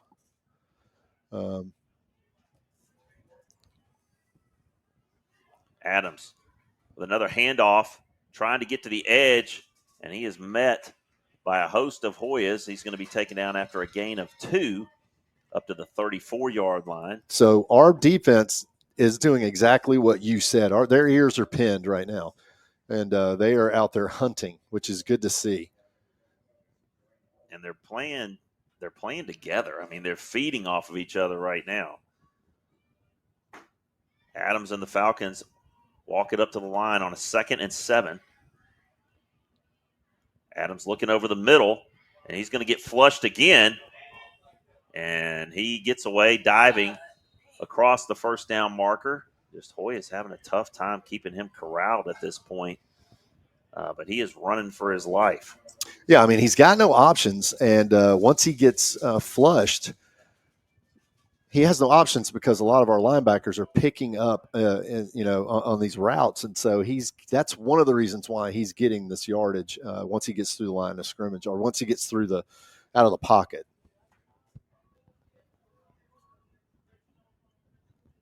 Three-step drop by Adams. He's flushed again, steps up, just kind of nice hit there on the outside. And I think that was that Christian Smith coming up from his linebacking spot. Puts a little bit of fear of God into Jeter over there on the edge. That was either 32 or I think that was 32 for us. Okay. Ulrich Johnson. It was not Christian. Okay. So Ulrich Johnson getting some action, and he put a licking on number 18, Chris Jeter. Adams looking across the middle, complete at the 40 for the first down to number 11, Devin Murray. That seems to be his go-to guy there. He's always looking for Murray. 6:50, 6:49 now. Pebblebrook trailing 31-13. And battling not just the Hoyas, but the clock as well. Pebblebrook going to go trips to the far side now. Adams in the shotgun, drops back. In the flat, taken down nicely out there on the edge. That was Christian Smith.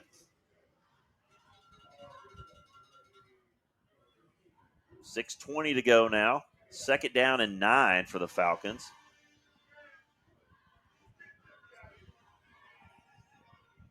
So the Hoya defense trying to force a punt here. Adams looking long and gets away again. Everybody chasing. Another first down, still going down to the 25-yard line.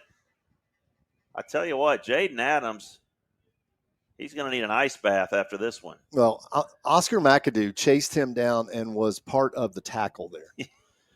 Because Oscar missed him out here. He just ran by Oscar. Oscar's a big guy, so he's not going to have the speed that the quarterback does. But he continued to pursue and was part of the tackle. That was impressive. That's effort right there. Adams, across the middle of the end zone, caught, touchdown. And he put that one right on his receiver, number 29, Zaylen Paul. And Pebblebrook is not going away in this one. That was L.J. Smith, number 14, for us in coverage. But that one was put only where Paul could catch it. Yeah, he's a sophomore. LJ's a sophomore, so you got a lot of kids getting playing time right now. What are we gonna do? We going for 2 here? Yeah, I would think they have to go. Yeah, I mean you got to get it to 21, right? Or try to. All right, so let's see who comes in. We're going to bring Bellamy in. No, looks like they're going to kick it. No, they're going to bring in. This is going to be a little wildcat.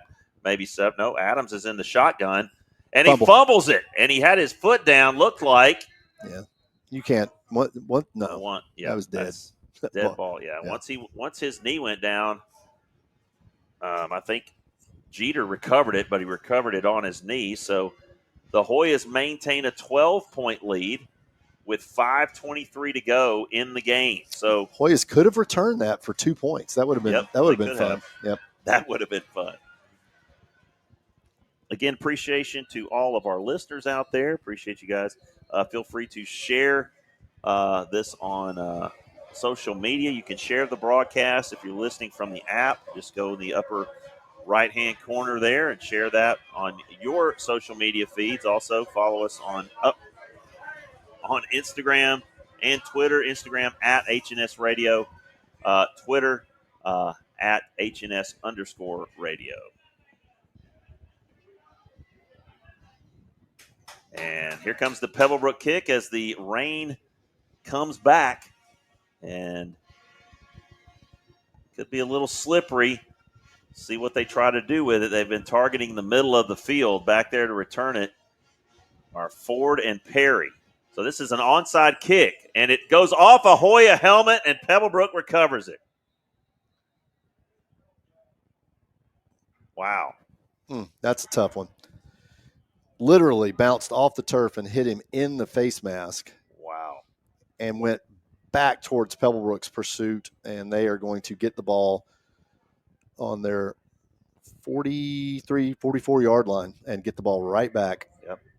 So the Hoya defense, which was chasing Adams around all the way down the field on that last touchdown drive, is going to have to get right back out there and do it again. 5:19 to go in this one. So now every play is even more important. That's 2 games in a row we've seen a onside kick recovered. 2 weeks ago it was by the Hoyas. This week by the Falcons. Adams looking deep, and he cannot get away. He's going to pick up about a yard. He couldn't get away from, I think that was Bellamy, Terry. Well, and finally the Hoyas No, that are was able Michael Lilly. Okay. That finally the Hoyas are able to track him down without him doing a lot of damage with his legs. Eventually, you got to think that they're going to get to him because we've been so close to sacking him and he's been able to escape. I just feel like we're eventually going to get him. 2nd down and 9 from their own 45-yard line. Adams looking down the field. He's got a man just overthrow him. Boy, oh boy. Tell you what, number 13, Jalen Brissell, that's his 2nd target tonight. That's going to stop the clock with 4:38 to go. But, boy, he had 2 steps on the corner on that side. Yeah, and the Hoyas are only rushing 3 here. They dropped the linebackers back into coverage there. So that means you're basically – you should have safety help over the top there. I'm not sure where our safety was. So, obviously, we don't have a replay. We can't go back and look at it. So, it just seems like our defensive backfield is working through some issues right now. And we expected that because there's a lot of guys out there who are getting playing time that weren't getting it a couple of weeks ago. Johnson's going to give Sevilla a break. Adams. And they're going to have to get to him, and they do. And they get him behind the line of scrimmage. And I want to say that was Johnson maybe. Or actually maybe Rudd on the outside. Yeah, that was Rudd came out there like he was the one that got the. They're going to call that. Well, they're going to call that. That would be a sack because he was behind the line of scrimmage. Yeah. So Adams and the Pebblebrook Falcons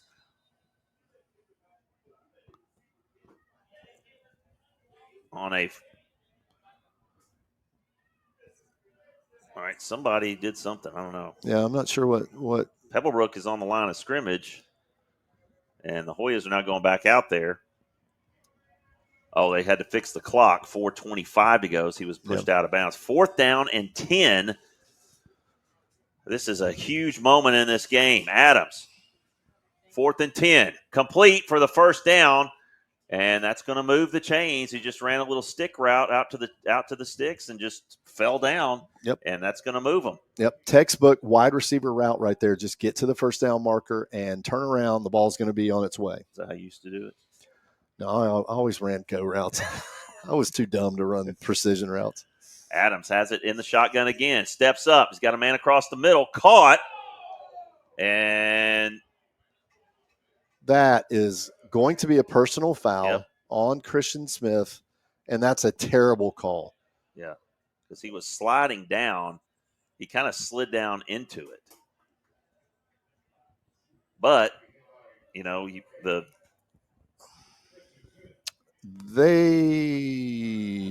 Oh my goodness.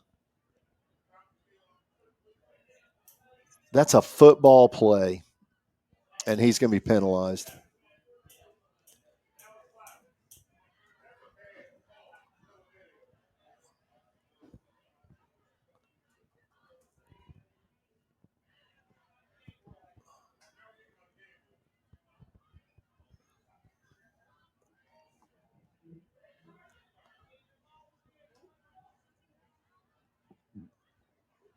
make a correction tonight, and I apologize. That is, we've been calling it, calling him Michael all night. It's Trey Lilly. I apologize for that. And he has been all over the field tonight. He's back out there again. And 1st and 10, under 4 minutes to go. Hoyas leading by 12, but Adams bringing the Pebblebrook Falcons on a little bit of a drive here. And I think they called that incomplete. I think that hit the ground. Yeah, I it do looked like believe he signaled incomplete. Yeah, so he did. Yeah. So clock stops with 3:50 to go, So 2nd and 10. Pebblebrook declined that personal foul penalty and just took the yardage. Gotcha. Well, interesting situation here. You've got Pebblebrook with 1 timeout left, trailing by 12 with the ball at the Hoya 30. And a defense that's been out there quite a bit here in this 4th quarter. And Adams, who seems to be just getting more and more comfortable. And just steps up. He's got a man, and it's incomplete. There's no way. No, that hit the ground. There's no way. No, that hit the ground. Incomplete. Yes. Gee whiz. You could see it skip. This guy was going to come up from behind him and say he caught it. You I know, saw yeah. that, yeah, right? he was marking the spot. Yeah, I yes, know. yes. And no. Good job by the line judge over there to come back down and say, no. It hit 3 feet in front of him. Yeah. All right, so that's going to bring up, they need to That should change be the down third. marker. It's 3rd and 10. They've still got it sitting at 2nd and 10. Oh, no, there was a holding penalty. Oh, okay. Wow, that's a big call. That moves them back to the 40. Now it's 2nd and 20 with 3:42 to go. They're going to stack receivers to the near side. They've got Adams in the shotgun, and in the backfield is Jeter. Wooten in motion, that shallow crosser.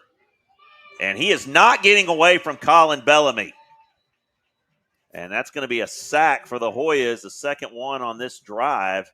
And it's going to be a loss of 5. Well, and I felt like we were eventually going to get back there and get to him. Colin Bellamy did a great job of defeating his block and then a second block to get in there and get the sack. Clock continues to move. 3:15 to go now. 3rd and 25. So Hoyas need to be disciplined right here on defense. I may have to stand up for this one. Falcons send 2 men in motion here as they try to get set up. They're going to go with 4 wides now. Adams in the shotgun. Extra back for protection. He gets flushed again and can't get him. But now he fumbles the football. Hoyas recovered. Colin Bellamy pursuing the play. May have come up with a game-saving fumble recovery. Boy, I tell you what, number 30, is that Lilly? 36 is right. Trey Lilly. Who's 30? Number 30 is Logan Day. All right, Logan Day. I think that's who that was. It might have been Lilly. I couldn't see the number, but boy, he almost had a great tackle right there on the quarterback, but just wasn't quite able to get his arms around him. And then Bellamy knocked it loose and was able to recover the fumble. And hats off to the secondary of the Hoyas right there, covering. They covered for about 8 seconds on that play, and just Adams had nowhere to go. He had to try and run for it. And then we've talked about, how he holds that football. Yep. And it hurt the Falcons right there. Hoyas back out there with Wilkins and Washington. And they're looking for Wilkins. They're looking for Washington to salt this one away. And he's still churning. And he's not letting go of that pill. Well, he salted away one of the Pebblebrook defensive backs right there with a shoulder. That young man's going to have to learn to get a little bit lower on his tackles. If you try to tackle a running back up around the shoulders, that's not going to do. It's not going to go well. Big 8-yard pickup there by Washington. Huge. They're going to only give him 7. They're going to say 7, but that's enough, and they're going to keep the clock running. Yes. 2:07 to go here. Hoyas in no hurry. Pebblebrook again with only one timeout. And Hoyas probably need a couple first downs to end this one. And they may use a timeout here as it is 3rd and 1. No, they're going to let it. Yeah, I'd be surprised if they didn't, but I guess they're not going to. The Hoyas do lead 31-19 with 1:43 and counting down. 3rd and a yard here.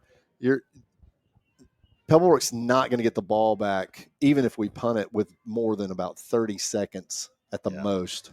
You feel like if the Hoyas, all we need is a yard, and this game's over. Yeah. 3rd down and 1. Hats off to Caleb Williamson tuning in late, but glad you're here, brother, on this homecoming broadcast. 3rd and 1, Wilkins in the shotgun. Hoyas can put it away with a first down. And little miscommunication, doesn't matter. We're going to have a hold on the Hoyas as Washington picked up the first down, but it looks like this one's going to be coming back with 1:06 to go. And it's going to be 3rd and 11 instead of 3rd and 1. Well, instead of a first down. It would have been a Carl Black Chevrolet first down, but instead it's going to be about 3rd and 11. So they're going to put Hill back in, looks like. You feel like if they're putting Hill back in, they may be, depending on where this spot is. Well, again, there's 1:06 to go. Left. The Hoyas do lead 31-19. If you run this, you force them to call a timeout. Exactly. Because if they don't call a timeout, there's going to be about 20 seconds left in this game. So as the Hoya faithful starting to read the tea leaves here and head to the exits. So the ball now spotted at the Hoya 45-yard line. It is 3rd down and 11, 1:06 to go. Hoyas lead by 12, 31-19, and Wilkins is in there in the shotgun. He's just going to hand it off to Washington. Washington picking his way through. He's going to get to midfield. And it's going to bring up 4th down and 6. Well, I thought Pebblebrook called a timeout. They did not call a timeout. I mean, you may see the Hoyas run it down and call time. They have not even started the play clock. Okay, now the white hat is signaling timeout Pebblebrook. Okay. Yeah, they called it with 58 seconds. Yeah. So that's a Smith Appliance timeout. So get you caught up on what's going on here. 31-19. Hoyas about to punt this one away. Pebblebrook out of timeouts, trailing by 12. It looks like the Hoyas are going to come away with a victory and head to 3-1, 1-0 in region. Get some scores. Yeah, real quick. Walton 43, Wheeler 21. That's in the 4th quarter. Marietta 34, Etowah nothing. That is a final. River Ridge has beaten Pope 45-3. Creekview has beaten Riverwood 45-7. Hillgrove leads Osborne in the 4th quarter 30-3. And let's see if we can find that Campbell McEachern score. I don't have an up-to-date score on that one. That one should be pretty late. The last score we had there was 32-0 McEachern in the 3rd. So you can kind of see everybody separating themselves like we said would happen tonight. You can kind of see Hillgrove, Harrison, McEachern at the top. Campbell, maybe Paulding County in the middle somewhere. So Simon kicks this one away towards the sideline. Look at that bounce. Check. Man, that was almost another punt of 50 plus. Actually, it was 50-yard kick. 30-yard net, but 50-yard kick for Simon. Pebblebrook's going to get it at the 20 with 47.5 to go. Terry, give me some takeaways here. Well, I got some takeaways from both teams. First of all, the quarterback for Pebblebrook he's a problem. Yeah. And so, if that offense over there gets a couple of breaks and can find another couple of guys, on that side of the ball, who knows what they're going to be able to do against somebody like Campbell or Paulding County. To me, I see Harrison has kind of said, okay, yes, we are in the top half of this region. There's no doubt about that. So that's the takeaways I see coming out of this game.